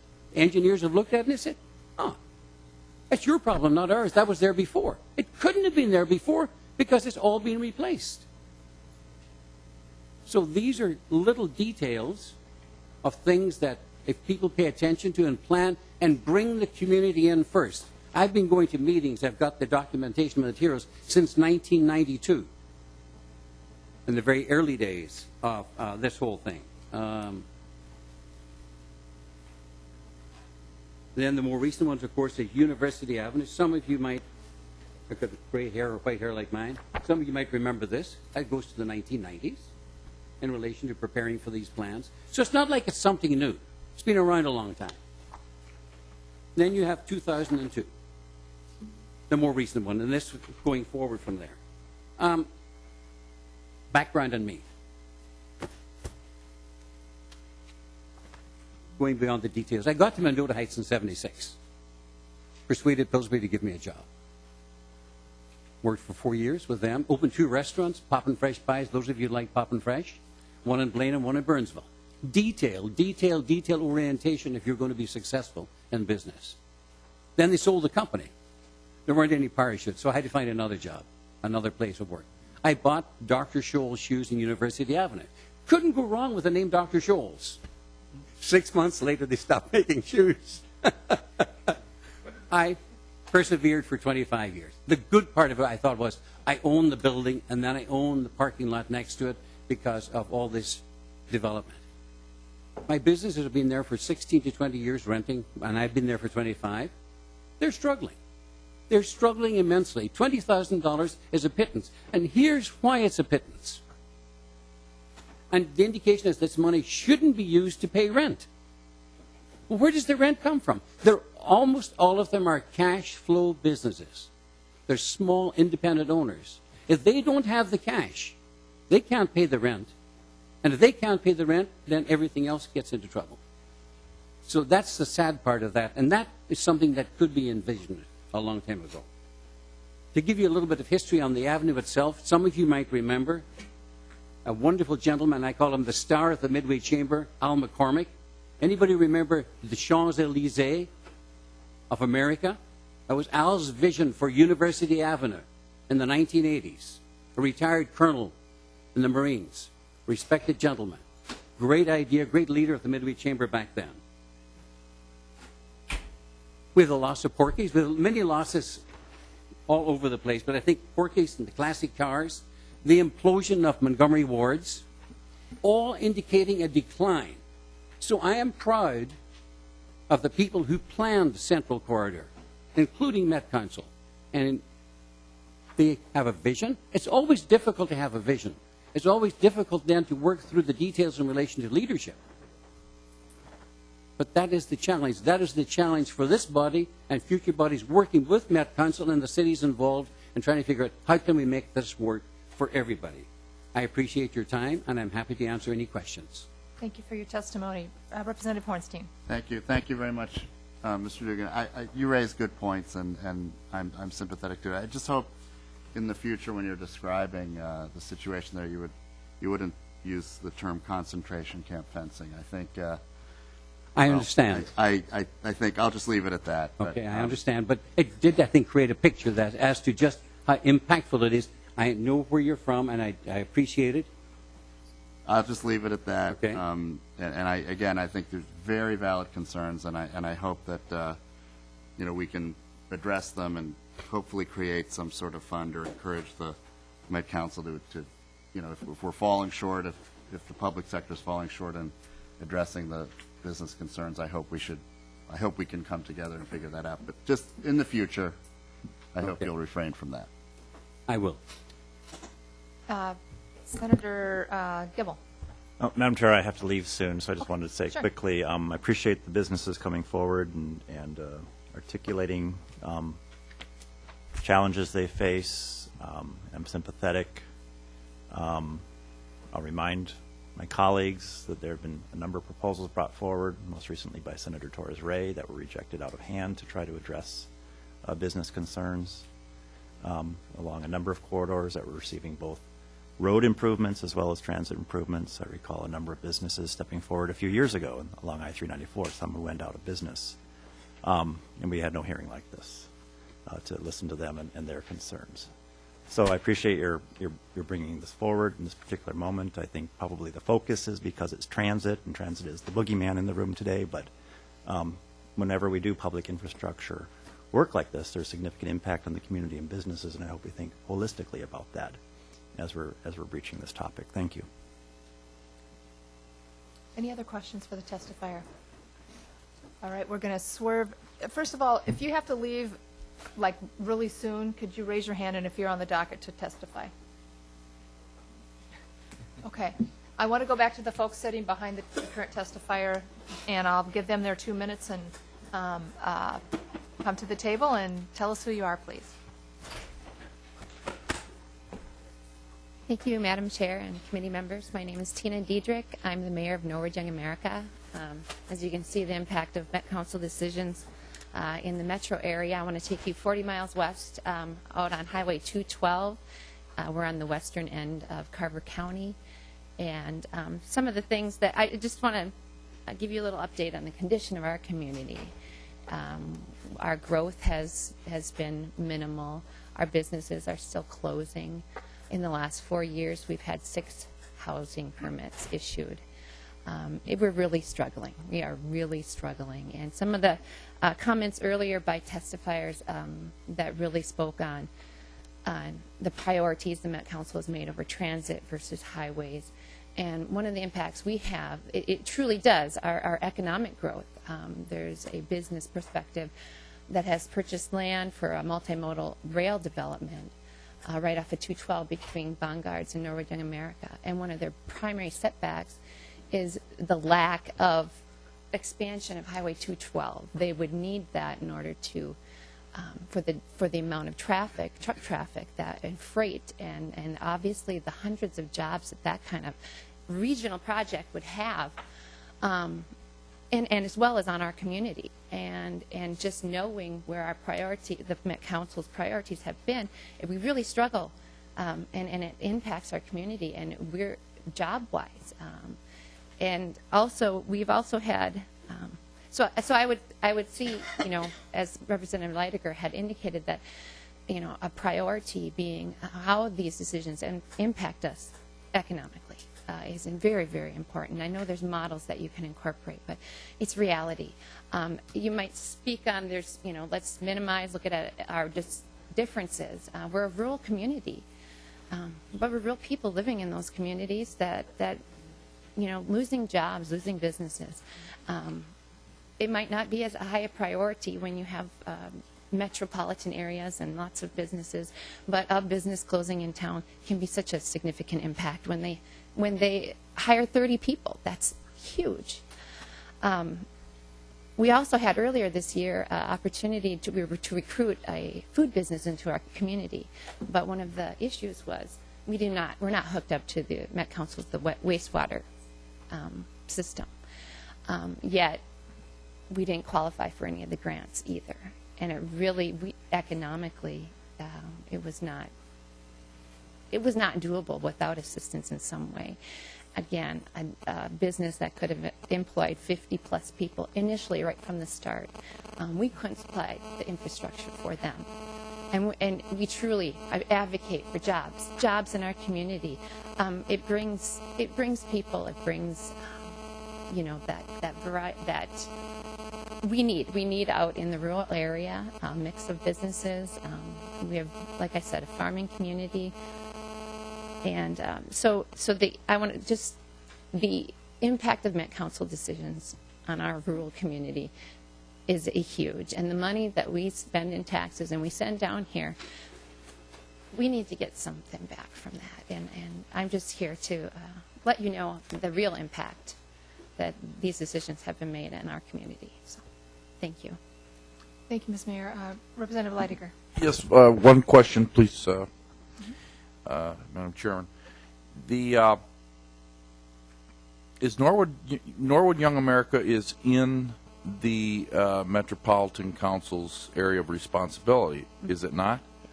And they have not done anything about the wastewater problem that you have? I'm sorry. Currently, the project, the business went elsewhere, so there was no reason to pursue the variety of options. The line, I don't think, would extend out our way for quite a long time to help to service part of the system for the wastewater system. So we were looking at ways to improve our plant, our wastewater plant. Just one follow-up. What was their response when you asked them to take on this project so that you would have these businesses come into your community? What was the Met Council's response? Currently, we didn't qualify. We didn't qualify for any of the grants. I'm not sure what the qualification standards were, but we didn't fall within their guidelines for the funding that would be available otherwise. Representative Leidiger. Well, I think this illustrates possibly problems with priorities. I mean, you've got these communities out there that need attention and that have the possibility to bring in companies from outside, and yet, and there's clearly you're within the area of responsibility of Metropolitan Council, and you get the cold shoulder. And I just, I don't. Sometimes I think we're looking at things that we shouldn't be, and we should be taking care of problems like the wastewater treatment plants in a lot of these surrounding communities, and they get ignored. And especially when there's opportunity for economic growth, which is, once again, that's what has to happen. Nothing's going to happen unless we ensure that we can bring in businesses and that they thrive, that the businesses thrive, because everything else hinges upon it. Thank you. Any other questions? Thank you, Ms. Dietrich, for being here and for being so patient. Thank you very much. Next up, welcome to the committee, and go ahead and state your name for the record, please. Thank you, Madam Chair. My name is Bruce Schwechtenberg. I'm also a resident out in Carver County in Carver, Minnesota. And my comments might be a little bit moving around here. I'm not to address one particular thing, but from following county issues and attending various board meetings there. The big concern I had was with the Met Council and now with the Southwest LRT. I was looking at the information on the North Star line, and one of the concerns I have is the numbers, because a lot of this planning, we've gone from, the 2020 plan, 2010 plan, 2020, and one of the questions that I had was with the numbers of people that they're predicting to be in places. I know one of the things that Ms. Dietrich didn't mention was in the city in Norwood, that was planned, I think, by 2010 to have over 7,000 people, and they're a little less than 4,000. So with putting these plans together, one of the things I've always heard was it's almost garbage in, garbage out. If you don't have the numbers right, putting a plan in place of what we need for transportation, what we need for parks, what we need for schools, it's not relative to the numbers that we have. In Waconia, there was a coalition or a group of people that got together basically to oppose education referendum for building a new high school. And what they found with that, the projections for the number of students and for the number of people in Waconia, that what was supposed to be there in 2010, I believe they weren't expecting until 2015 or possibly even out to 2017, depending on how fast the economy would recover. So they were trying to build a school. When you had asked the question of why can't we put this off, the answer is it's in the plan. And so once this plan is put in place, and Representative Holberg, your comment about this 3% change in the number of people, needing a whole new plan, I don't see it because where's the adjustment going to come from? If you just use the Norwood, we're off by 80% on that, prediction of numbers. And when we get into the light rail, there's a concern of mine coming into Carver County. If you look at the North Star ridership numbers that was provided in the paperwork, what they budgeted for the ridership was 897,000 people in 2010, and actually it was 710. Well, that's a, 20% underage? I mean, maybe that's where the profits come, but where's the profit or even the numbers supporting putting in a light rail system like that? Then in the 2011, they have budgeted 750,000. I mean, that's 147,000 people less budgeted, but we didn't hit that one either by 47,000. So these projections and planning based on numbers that are incorrect, and not by a couple percentage points, but by huge numbers, is a real concern with the dollars that we're spending. I think Carver County was being paid $50,000, and I could be wrong in this, for putting together the 2030 plan. Well, if we're paying out the counties and the cities and the townships to put together this plan, but we're working with numbers that are incorrect, what's the reason for doing it?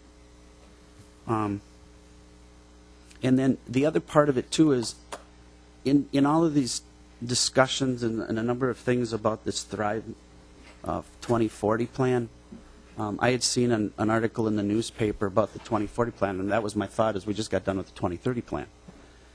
Where is the part about the private sector fitting into this?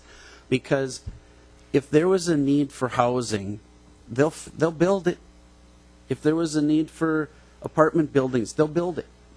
There isn't anybody, if there's a profit in there, they're going to build it. But if it's going to everything is going to become a subsidy if we keep on saying, well, this is what we need to put in, but there isn't a market that's driving it. And I see that with the light rail. And I think the numbers prove that out. I mean, they made an adjustment, was it 2 months ago, to the dollars that it was going to cost to ride the North Star Rail in order to encourage more ridership. Obviously, the people don't want it, but it's in the plan. And that's my concern. You have an unelected body that puts together a plan, and just like Senator Lilly said, then we'll bring in a hammer on the locals when they don't follow it. That is a major concern of mine to this having an unelected body, telling the people, instead of working with them, telling them what they're going to do.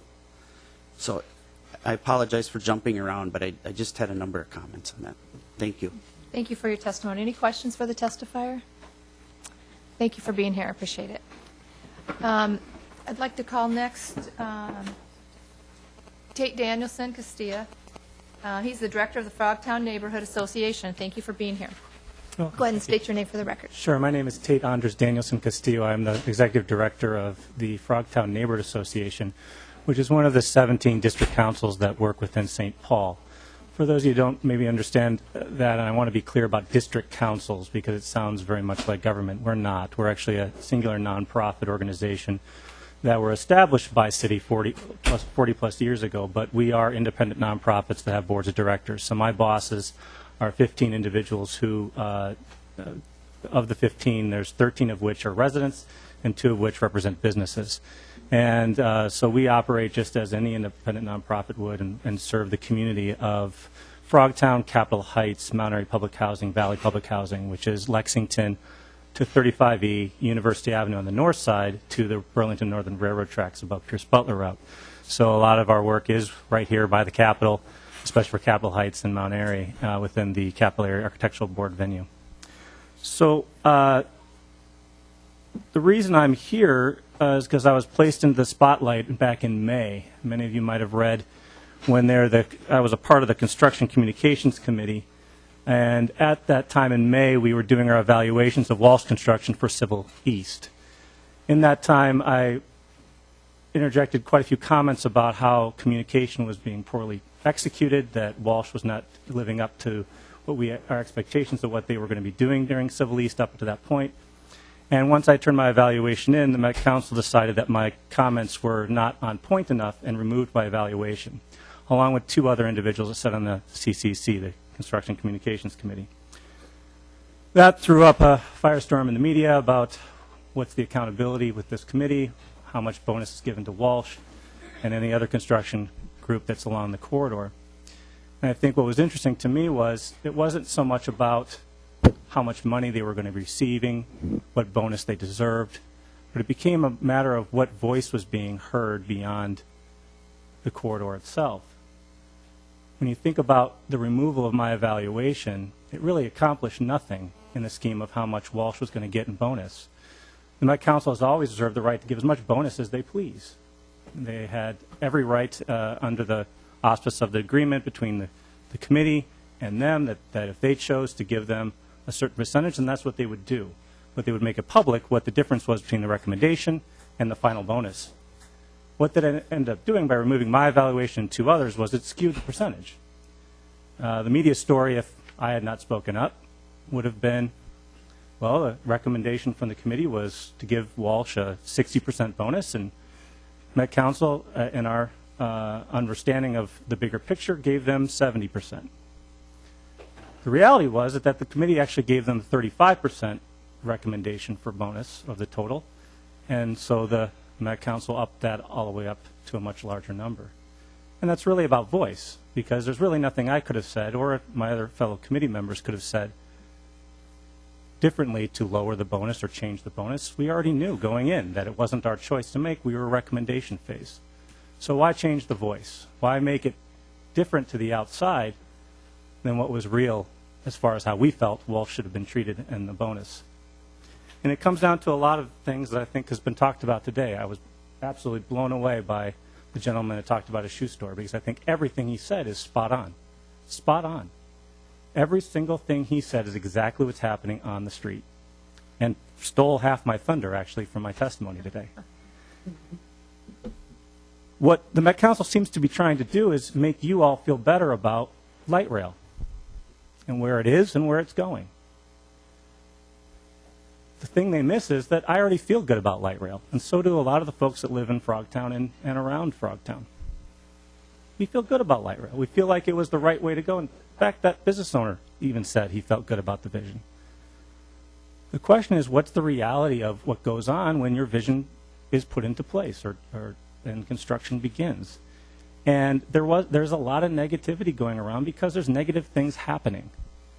And what we ask about our government bodies and our institutions is to come to terms with those realities and come up with solutions.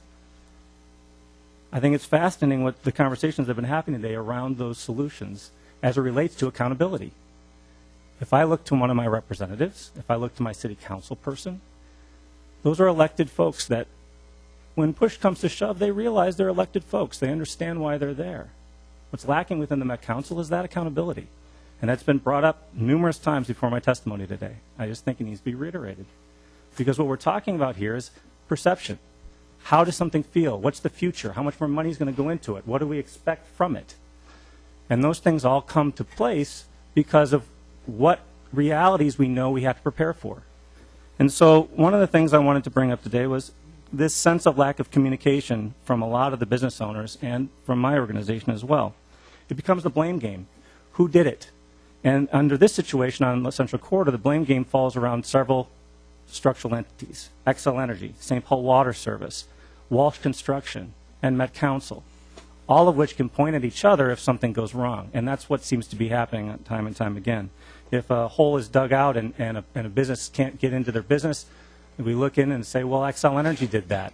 Well, what was Xcel Energy's accountability to the business to tell them they were going to do that? Well, there is none. The only people being held accountable is Walsh Construction. What a pity that is. that we have a business that's certainly making good money to do what they're doing, but they're just a business. They're not an elected official. They're not a part of government. They're a business coming in to do a job. And the only accountability structure we've created is for them. The Construction Communications Committee has no other purview other than whether Walsh did a good job or Walsh didn't do a good job. When we find situations where Xcel Energy or St. Paul Water Service or Metropolitan Council didn't do a good job, we have nothing to hold over their head. In fact, the main reason my evaluation was pulled is because I brought up those other entities, and they said, well, that wasn't Walsh's responsibility. That was Met Council's responsibility. My immediate answer is, well, how do I hold Met Council accountable? You don't. You don't hold them accountable. It's not your job to hold them accountable, and there's other ways for that to happen. Obviously, that's why we're here today. That's you. So where does the accountability come in from Met Council, and where do they spend their money? Oftentimes, I look at what was proposed from the beginning about how this all is supposed to happen, the pretty pictures that Mai brought up, that we saw 10 years ago. I've been in the Frogtown working for District 7 for 12 years. I've seen a lot of pretty pictures come across our tables. And the worst one was the one where we knew that there were going to be parking issues, and it was not detailed out to us how bad it was going to get. When that structural change happens, when they tell you there'll be 30% loss in street parking, and then it turns into be 92% loss in street parking, that's a huge change in what our expectations were. There's no way to stop that or change that, because that's an engineer telling you that. So how do we talk about those things when we talk about what a business might expect in the future? They start to lose faith in what those expectations should be. If one thing happens and they're told one thing and something else happens in return, then they don't trust you anymore. And that lack of trust builds upon and builds upon and builds upon. And then you're asked to go to meetings and you say, why? Why should I continue to go to meetings when I'm told one thing and then 3 months later something else happens? So I look at the meeting processes that we went through over the last 10 plus years, and I think that there are a few things that I can start recommending to this group that goes beyond just complaining about how awful things have been. The meeting process could have been done on a much smaller scale and a much cheaper way of doing it, both to the taxpayer dollars that were going into the Met Council and to the taxpayer dollars that go into my organization. Here you have in the two Twin Cities situations where you have district councils, which I remind you are just singular nonprofits. We're not beholden to the city. We're beholden to the people who live within our neighborhoods. My board of directors, in fact, is elected, not through a government process, but through an annual meeting. But they're elected members of my board, and they're my bosses. And we held numerous meetings per week. In fact, I hold at least 4 community meetings a month on various situations around crime and development. We would have been happy to have been utilized by the Met Council in lots of different ways to talk about how light rail could have been developed. And they'll say we were utilized, but we were utilized as a sounding board, not as necessarily a partner. Partnership comes in lots of forms. Those forms usually revolve around how should a meeting be held, who's going to facilitate it, and when those results come out of those meetings, how will they be brought forth to bear as far as changes in the scope of the work.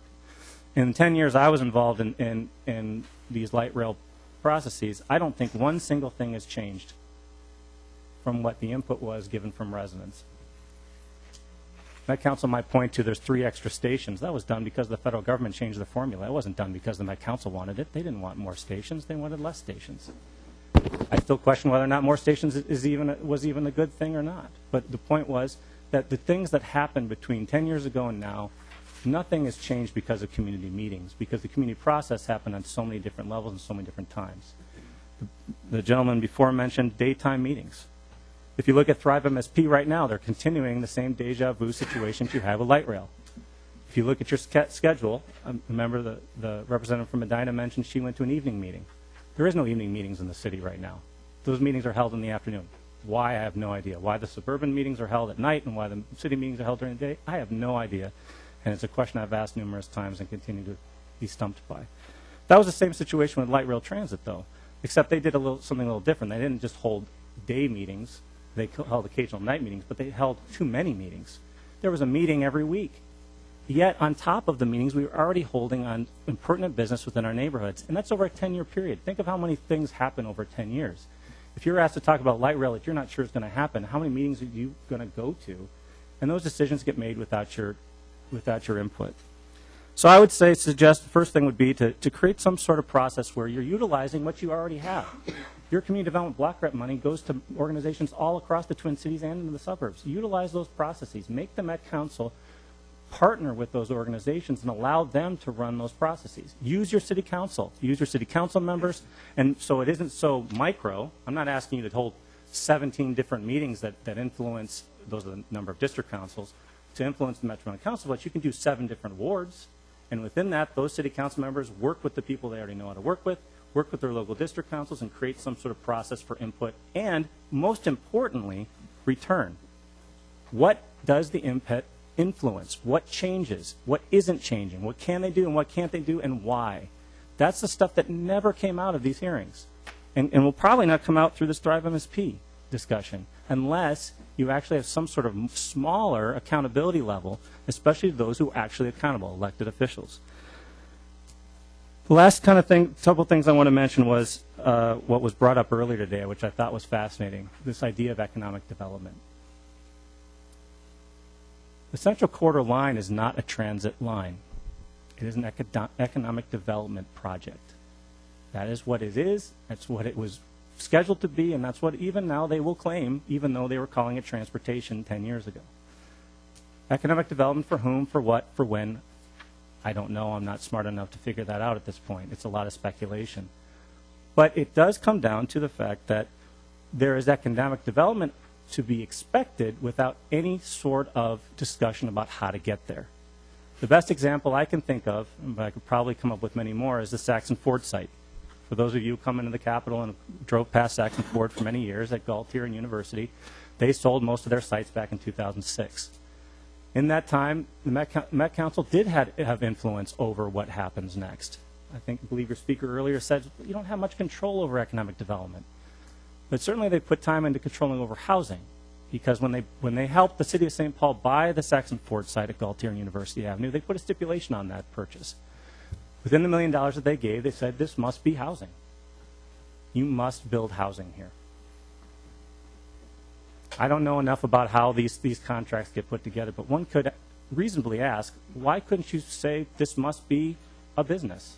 To replace a business with a business. Saxon Ford was a business for many generations on that site. Why can't we replace it with something that will create jobs and offer some sort of opportunity for the local residents in the neighborhood, rather than saying you can't have our money unless you build more housing?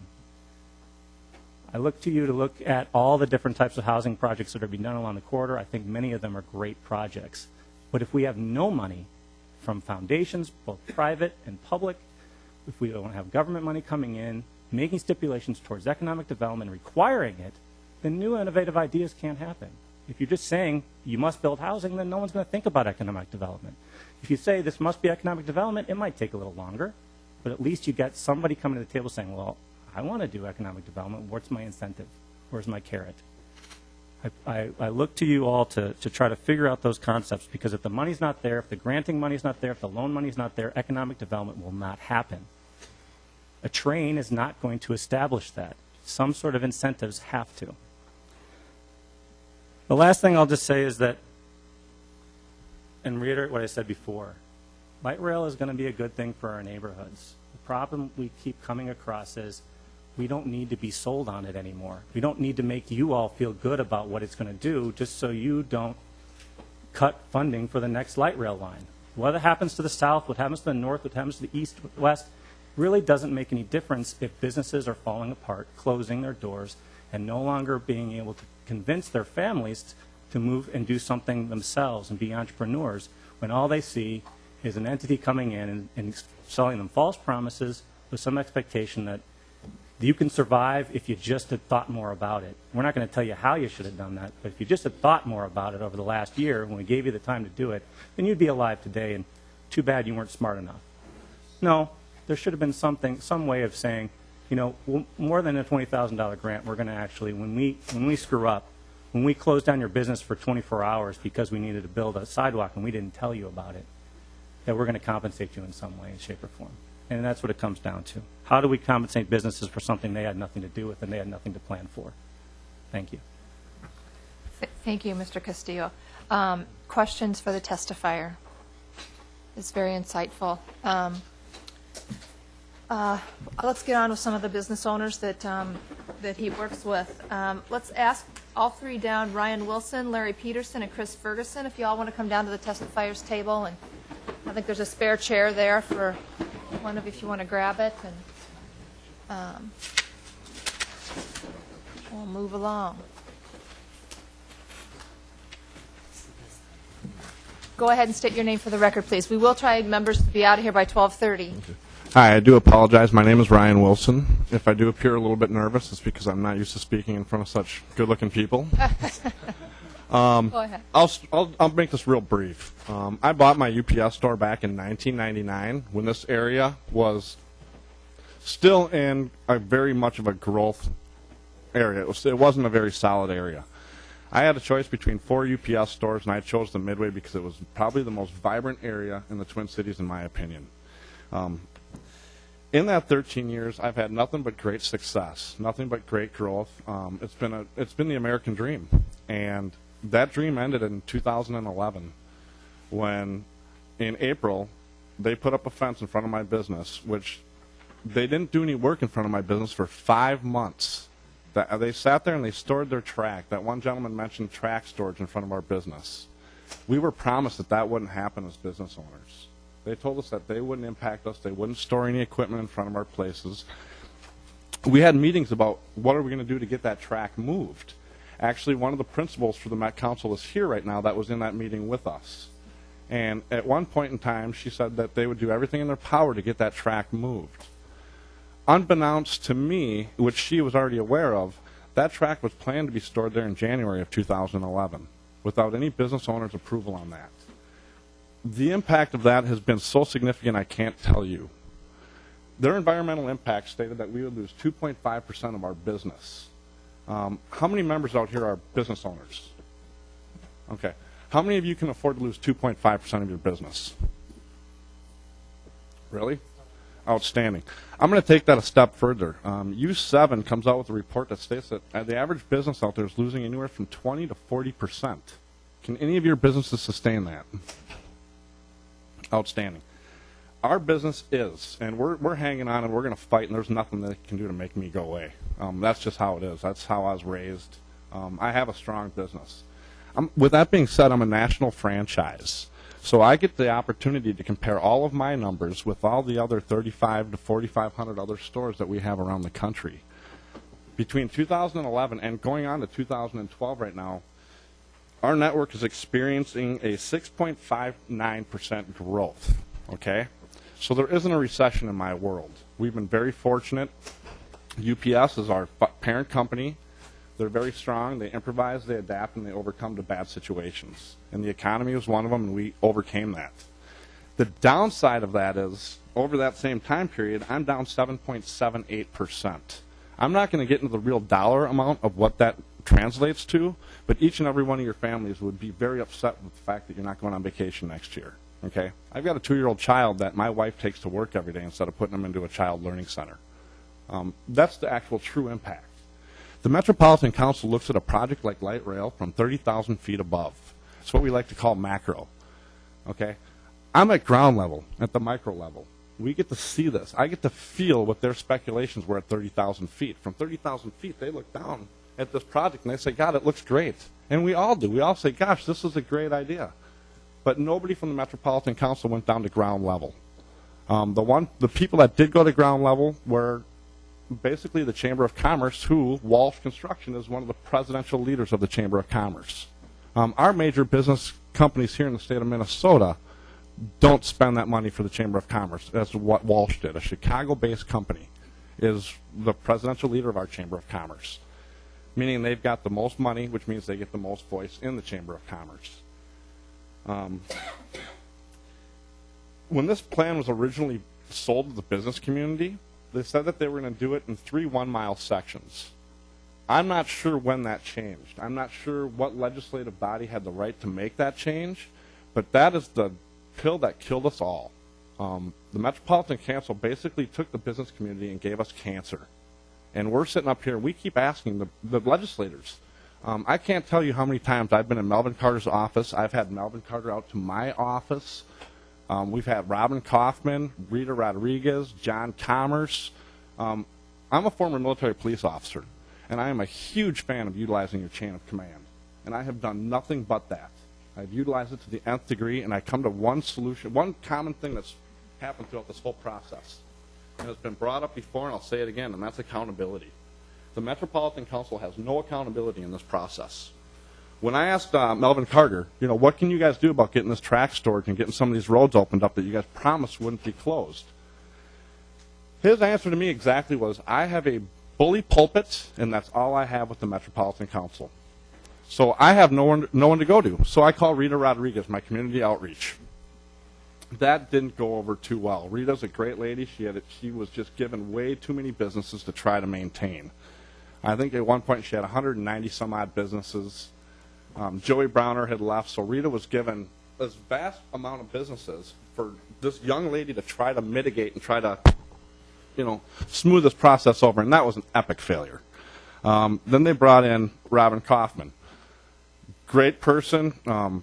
She did the best job she could. But I'm on University in Hamlin, and unbeknownst to most of you, I ended up going through this process for 2 years. This project was only supposed to be 1 year. That brings me back to the 3-mile sections, the 3 1-mile sections. Had they done it in accordance with the initial plan, half of the businesses would still be flourishing and doing fine. The Metropolitan Council gave a fictitious number, not fictitious, but we'll say the dream number of 150 days. They would finish in front of any one of our single businesses within 150 days. I might have been one of the few businesses that had a negative. They exceeded my 150 days with no punitive damage whatsoever. Now, my business is getting clobbered. So we have a meeting with Melvin Carter and Robin Kaufman. They come up to my office again, and we discuss. This goes back to accountability. What's going on with the project not being done on time? A good friend of mine works for Walsh Construction, and by accident one day, just in a normal conversation, stated to me that they were 6 weeks behind schedule. This is in 2011, mid-2011, June, July. When I asked Robin Kaufman about that, and we had the meeting, they came out, and she assured me that they would definitely be done in front of my business by November. No problem. Melvin Carter came out there, no problem. Everything's looking great. A Friday, late in November, Robin comes into my office day before she was going on a 2-week vacation to tell me that, oops, we're sorry. Your business is going to get it for a second straight year. Okay?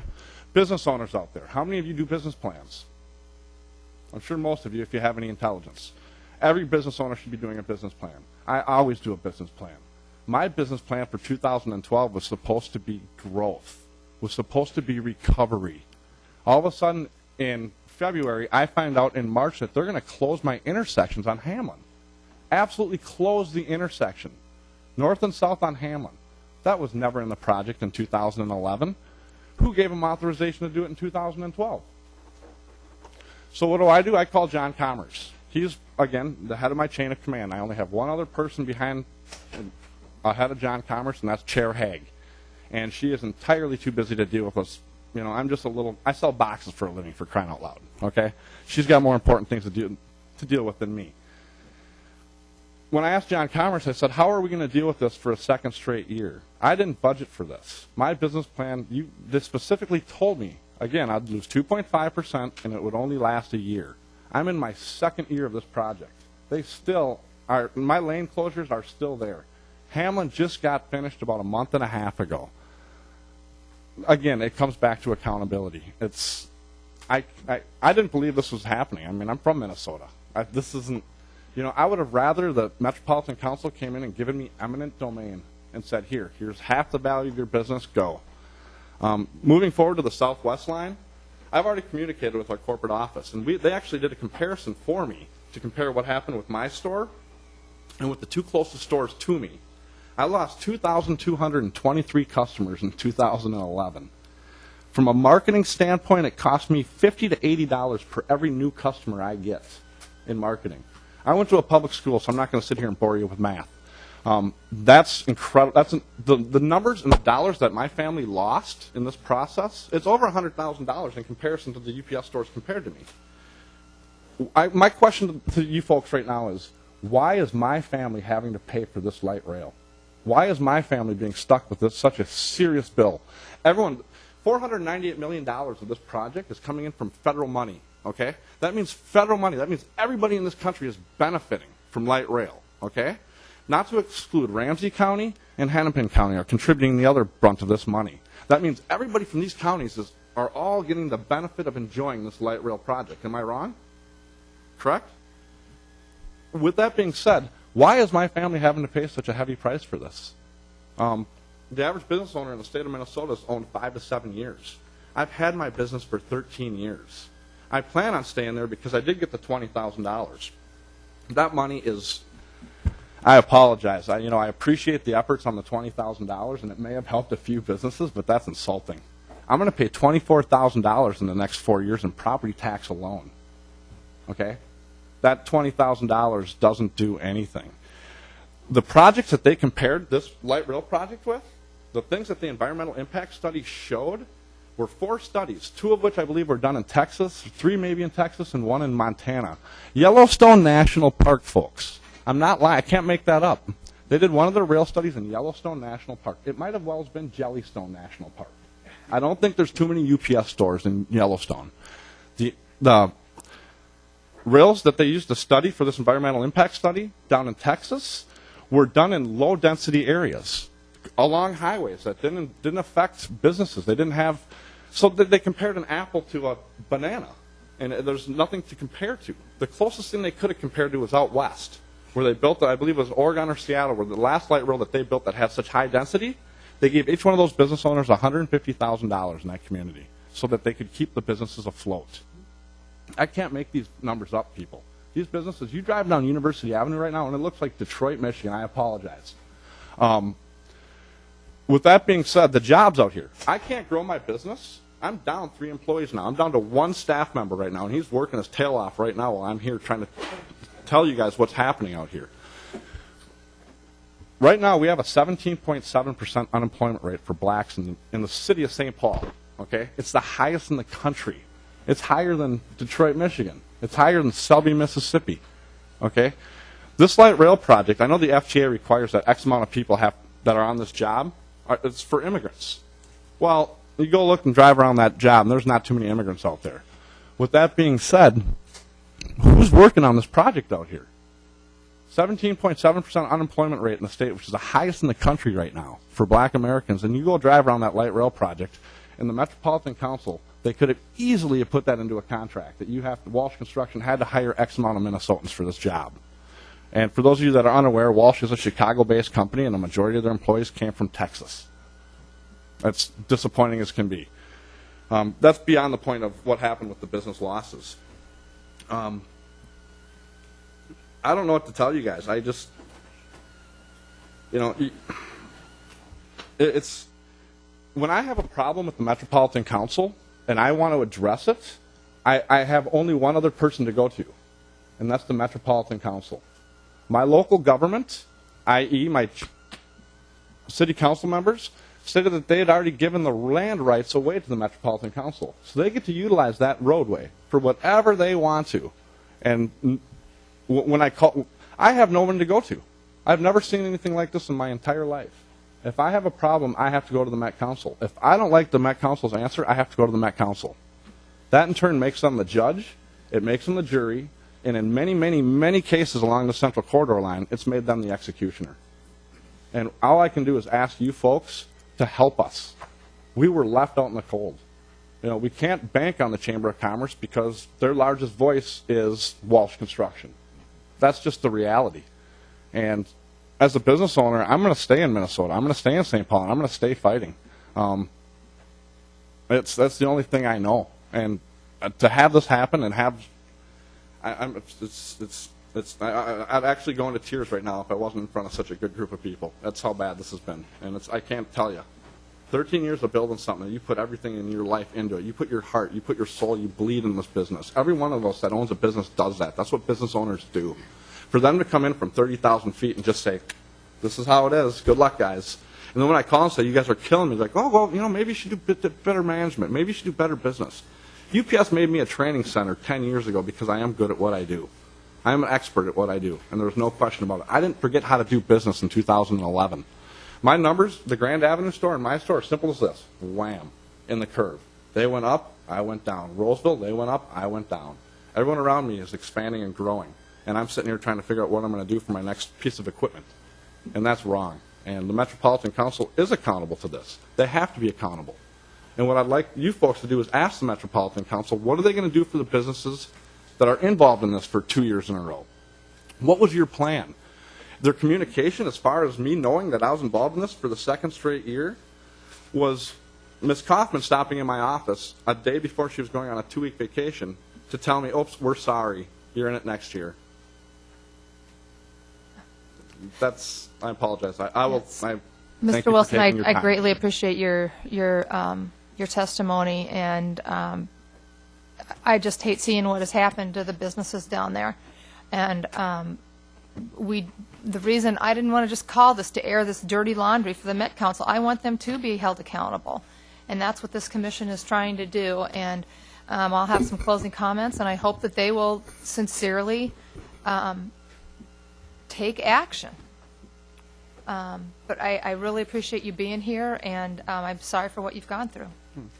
Well, moving forward, Chair, if this is what light rail is supposed to look like in the future, I would ask that you guys stop funding it right now. Let them fix the current situation before you move forward to the next. And in the military, we used to have after-action reviews on everything. We'd go run a mile and we'd have an after-action review to talk about the rocks we just ran over. Okay? We need to have this here. They need to have a lot of after-action reviews. But somebody needs to be accountable. And there is no accountability in the Metropolitan Council. There is zero. They shuffle them around. Also, if you know, Kimberly Sands, I'll just close with this. Kimberly Sands is the head of Walsh Construction right now. I asked her questions about what happened last year, and my answer was as typical as what you could possibly expect. We don't want to talk about what happened last year. Let's move forward to what's going on this year. Well, that's a great answer. I have no accountability. And with that, I will leave it for any further questions. Representative Hornstein, did you have a question or comment? Well, no, thanks. Madam Chair, how much longer do you feel this hearing will go? Yeah, I also wanted to mention something at the end, too, but I can keep it for that. I know everybody needs to go. There's a couple other businesses here. If they want to come and just give add to anything that hasn't been mentioned already, that would be great. And then we'll. Thank you very much for your time. Thank you. Hello, my name is Larry Peterson. I've had my law practice on University Avenue since 1986. I'm on the board of the University Avenue Betterment Association. I'm a member of the Business Resource Collaborative and was on the original task force for the community's agreements that was trying to be developed. I'm not going to waste a lot of time.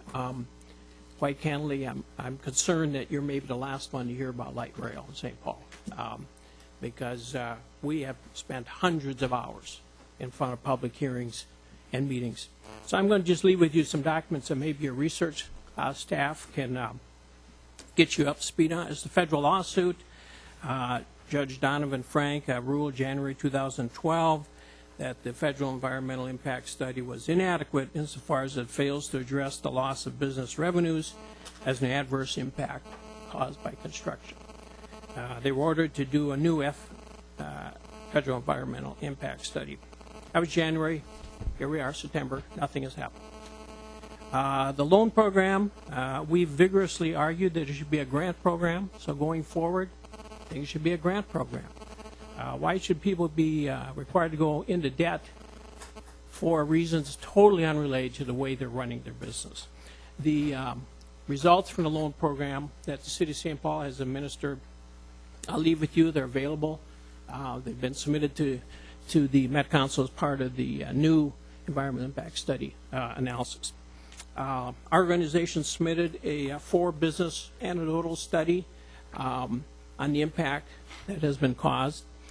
In 2011, when the first set of public hearings occurred, when the federal judge ordered the Metropolitan Council to go back and do a new assessment, we submitted primarily affidavits from Lower Town. So let's not forget this construction, heavy construction, has been going on since 2009. This is the 4th year. Lower Town and 4th Street have been absolutely shut down for 3 years.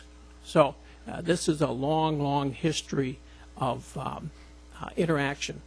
So going forward, First of all, I would recommend that in the future, any budget for a light rail project require grant money for businesses, and that be based upon actual data that comes out of this particular study. This project is being studied to death nationwide, and going forward, the autopsy on this project will help the next project. There's no question in my mind. The Asian Economic Development Association, I think, will be testifying. If not, they've done an extensive amount of study and have submitted that to the Metropolitan Council as well.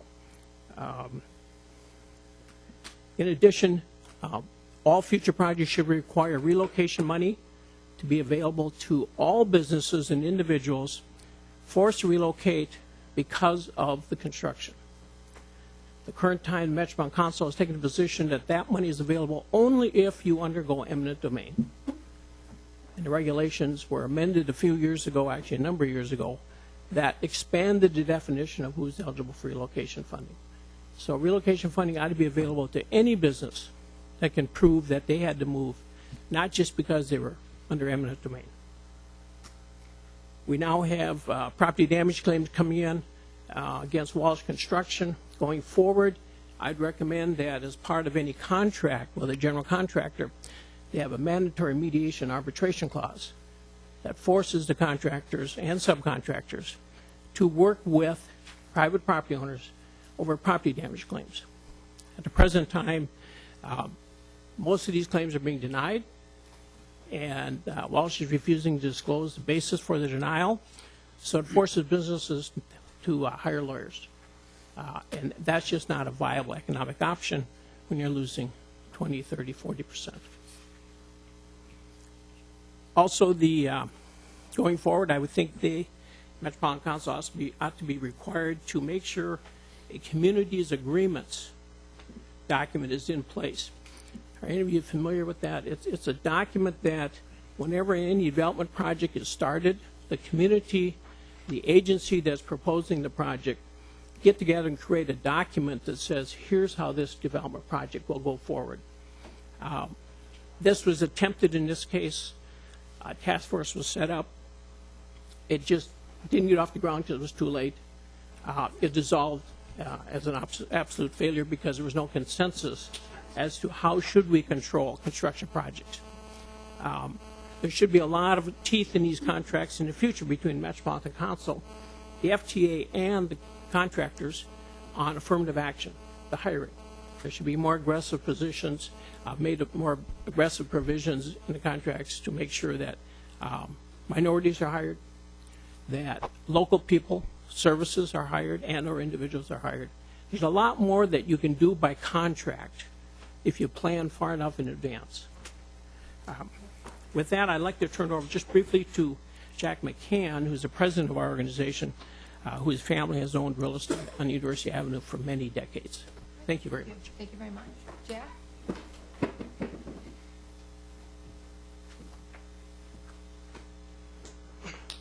Hi, go ahead and state your name for the record, and if you could keep your comments. I'll be real quick. My name is Jack McCann. I'm the president of the University Avenue Business Association, or Betterment Association. I've been a property owner on University Avenue with my family for 30-some years, pay an awful lot of taxes. The avenue is vital to our business, so I got to be one of the family members to go be on this business association. And wound up being the president, which I don't know how I ever did that. But when I started going to these meetings, we had a moving target going on of what the project was. It was never fully defined. The dollar amounts, and if you were to go back into news accounts, ranged from 1.1 to 820 million. It was all over the place, yet we were trying to stay in the queue with the federal government to try to get the federal money of $480-some million. We were at meetings where there was no positive comments. This project was going to kill us. How are you going to take care of us? And they assured every time that they would take care of these things, but all the while, nothing was ever put in place. And that little device, the cost-effective index, which we all stuck to for a couple of years, and then we had a change of administration, and that went away. The cost-effective index went away, but our numbers didn't. We were still up to the federal government on what this project was going to cost.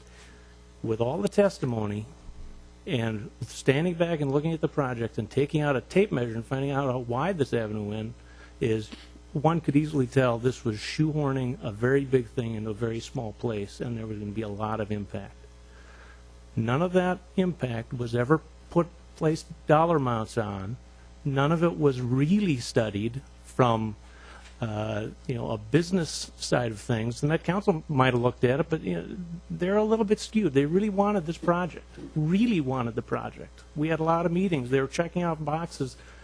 Federal government, we had the meeting, we had the meeting, we had the meeting. All the while, nothing was really written down. After the cost-effective index, then you go to the economic impact study. Well, we didn't have one, but it's required. Well, why are we going ahead with this project? Shouldn't somebody have said, we can't go ahead with the project, we don't have everything finished, we don't have all of the information that we need, we don't have all of the studies done. So they put together an economic impact study. It was 2.5% impact. There's a federal lawsuit, which Larry Peterson alluded to. The judge even said, no, that's not okay. That's got a Texas road project in it. Come on. So what did we do? We had court reporters. We had the Met Council go to a full-on testimonial type situation. And I stood there and said to him at the end of the one meeting to say, if you can sit here and listen to all of this and the 250 pages that we submitted, all showing that there's going to be a massive amount of impact here. If you can come to me after that and say there'll be no impact, I'd be pretty upset. And that's in the testimony, and I don't have it word for word. That study came out, no significant impact. You can't say no significant impact when 99% of it is saying there is impact. That's somebody who really wants a project, really wants to push it forward, doesn't want to get out of the federal queue, and basically doesn't want to say, we screwed up, we're not going to be able to do this project for what we thought, we're going to need a lot more money because there's too much damage here. They never stopped.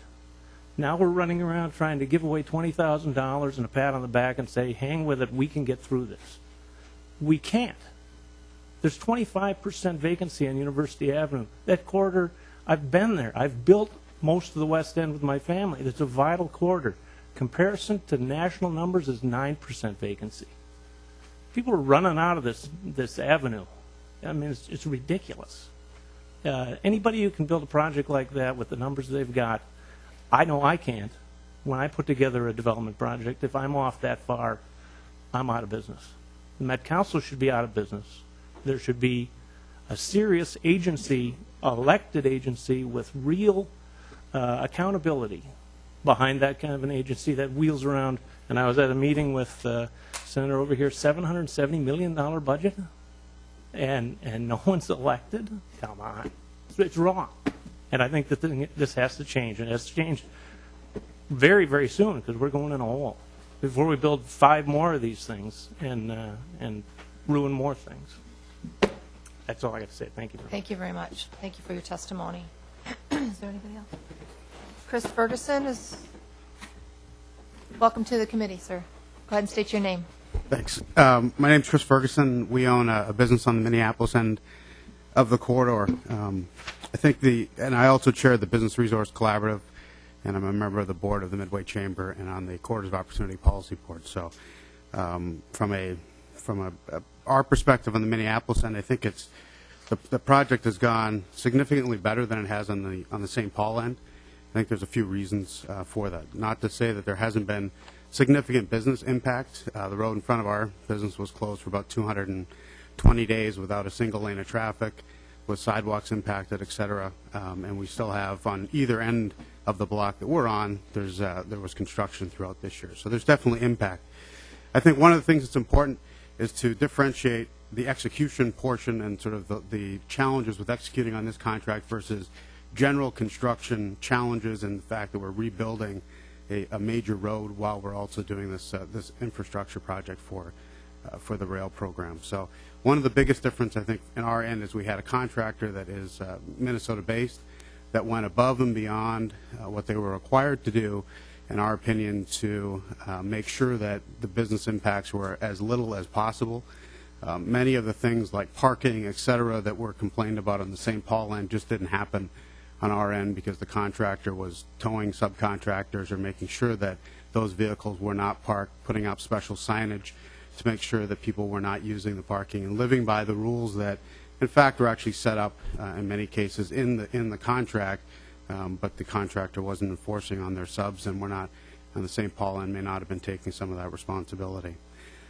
The open lines of communication, both from the Met Council staff on our end, but in particular on the contractor side, they started well before construction, meeting with every single business, looking at access plans, everything from deliveries to customers to garbage pickup, et cetera. And I think that front-end work by the contractor really made a difference in lessening that impact on the businesses. Just some lessons learned. I think we should make it matter. I think even from some of the folks, I think just the percentages of the bonuses are too small for them to matter for a contractor. I started my career as a civil engineer. If the amount of money of these contracts and of the bonuses, you're going to waste more money in having crews idled, et cetera, for it to really matter, unless the contractor just cares because they're a local business in the case of Ames JV. So make it matter to the contract.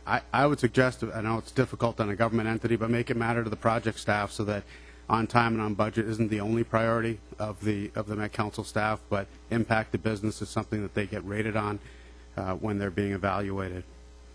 One option I think that's available is the loan program is a $4 million program, 1.2, 1.3 million, or sorry, 2.2, 2.3 million is out so far. Let's make sure that all that $4 million gets out to businesses. If some businesses need more than $20,000 and there's money left over, let's get that money out to the businesses that need it and help them get through this period of time. One of the most important factors in helping the businesses survive this, and this is not going to be over at the end of November, everyone's got to rebuild their business, is the economic development on this corridor. So the Business Resource Collaborative, which was funded by the Funders Collaborative, is working on a plan to try to look at the economic development, and it'll be, we need really support from state legislators, city governments, county governments to start getting jobs back in this area, getting more traffic back in the area. And I think really the economic development strategy for the corridor is the most critical part of getting these businesses back to a healthy state and having as many businesses succeed going forward as possible. So with that said, if you have any questions, I'll take any questions you have. Thank you. Mr. Ferguson, I appreciate your look at it from the Minneapolis side compared to the St. Paul side. I really appreciate that. Members, we're out of time, and I know the Met Council would probably like to respond, and probably we're just going to have to postpone that till, sorry. When you're Yep. We'll probably have to postpone that to our next hearing, and maybe we're going to have that sooner rather than later. But I would just, from the testimony heard today and stuff today, I would just urge the Met Council to work with these businesses and see there's got to be some pots of money somewhere that you can find money to help these businesses. $20,000, as you've heard, it's nothing to them. That was gone a long, long time ago. So I do want to come back and hear what the Met Council has to say in response to this. And I think moving forward, I think we've heard a lot of great ideas today on what can be changed if there are going to be future light rail projects. There's a lot of an inadequate EIS is just, to me, that or non-existent that's unacceptable. So there are certain things that we're going to have to look at, and I hope that the Met Council will work with the legislature and all the parties, local units of government and businesses moving forward. Representative Hornstein. Well, thank you, Madam Chair. Thank you for calling us together. This is important. And my frustration is that, and to the testifiers, we had proposals before the legislature to deal with, I think, the two themes that we heard today: accountability of the Met Council and a much more robust plan to adequately compensate businesses that are being affected by this. Senator Dibble mentioned Representative Champion and Senator Torres Rey's legislation to address businesses impacted by transportation projects. I don't think that legislation went very far. Maybe aspects of it were passed, but we had legislation almost 2 years ago to address this. The legislature didn't act. We had legislation to deal with a Met Council governance situation that included local elected officials, county commissioners, city councils, and mayors as sitting members of the Met Council. We didn't act on that. So I hope that as a result of this hearing, and Mr. Danielson and Mr. Peterson and Mr. Dugan said their issue wasn't with light rail, it was with how they were, their interactions with the Met Council and the lack of compensation.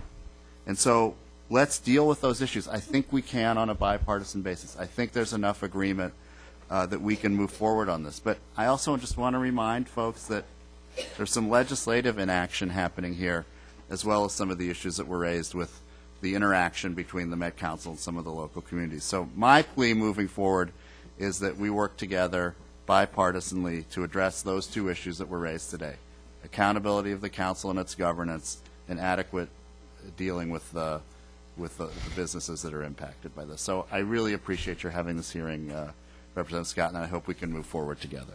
That is my hope, too. That's why I brought this commission who hadn't met for several years. I didn't even know I was part of it until last year. So that is why this thing has kind of been resurrected, because this is an unelected body that we're talking about, and it needs to be held accountable. And we need to figure out ways to make that happen. And right now, there's a lot of, our hands are tied in many ways. But we will also need to work with the governor's office and engage the governor's office. He appoints all the members. This is his baby, really. And so we're going to need to engage the governor's office as well.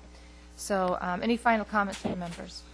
Senator Thompson. Well, I think, Madam Chair, we've kind of had a clinic today in what's wrong with big, non-responsive bureaucracy. And so while I do think there are things we can do and should do, certainly to help the folks here that have been devastated by what has gone on, I don't want the larger point to be lost, and that is that this isn't particularly surprising.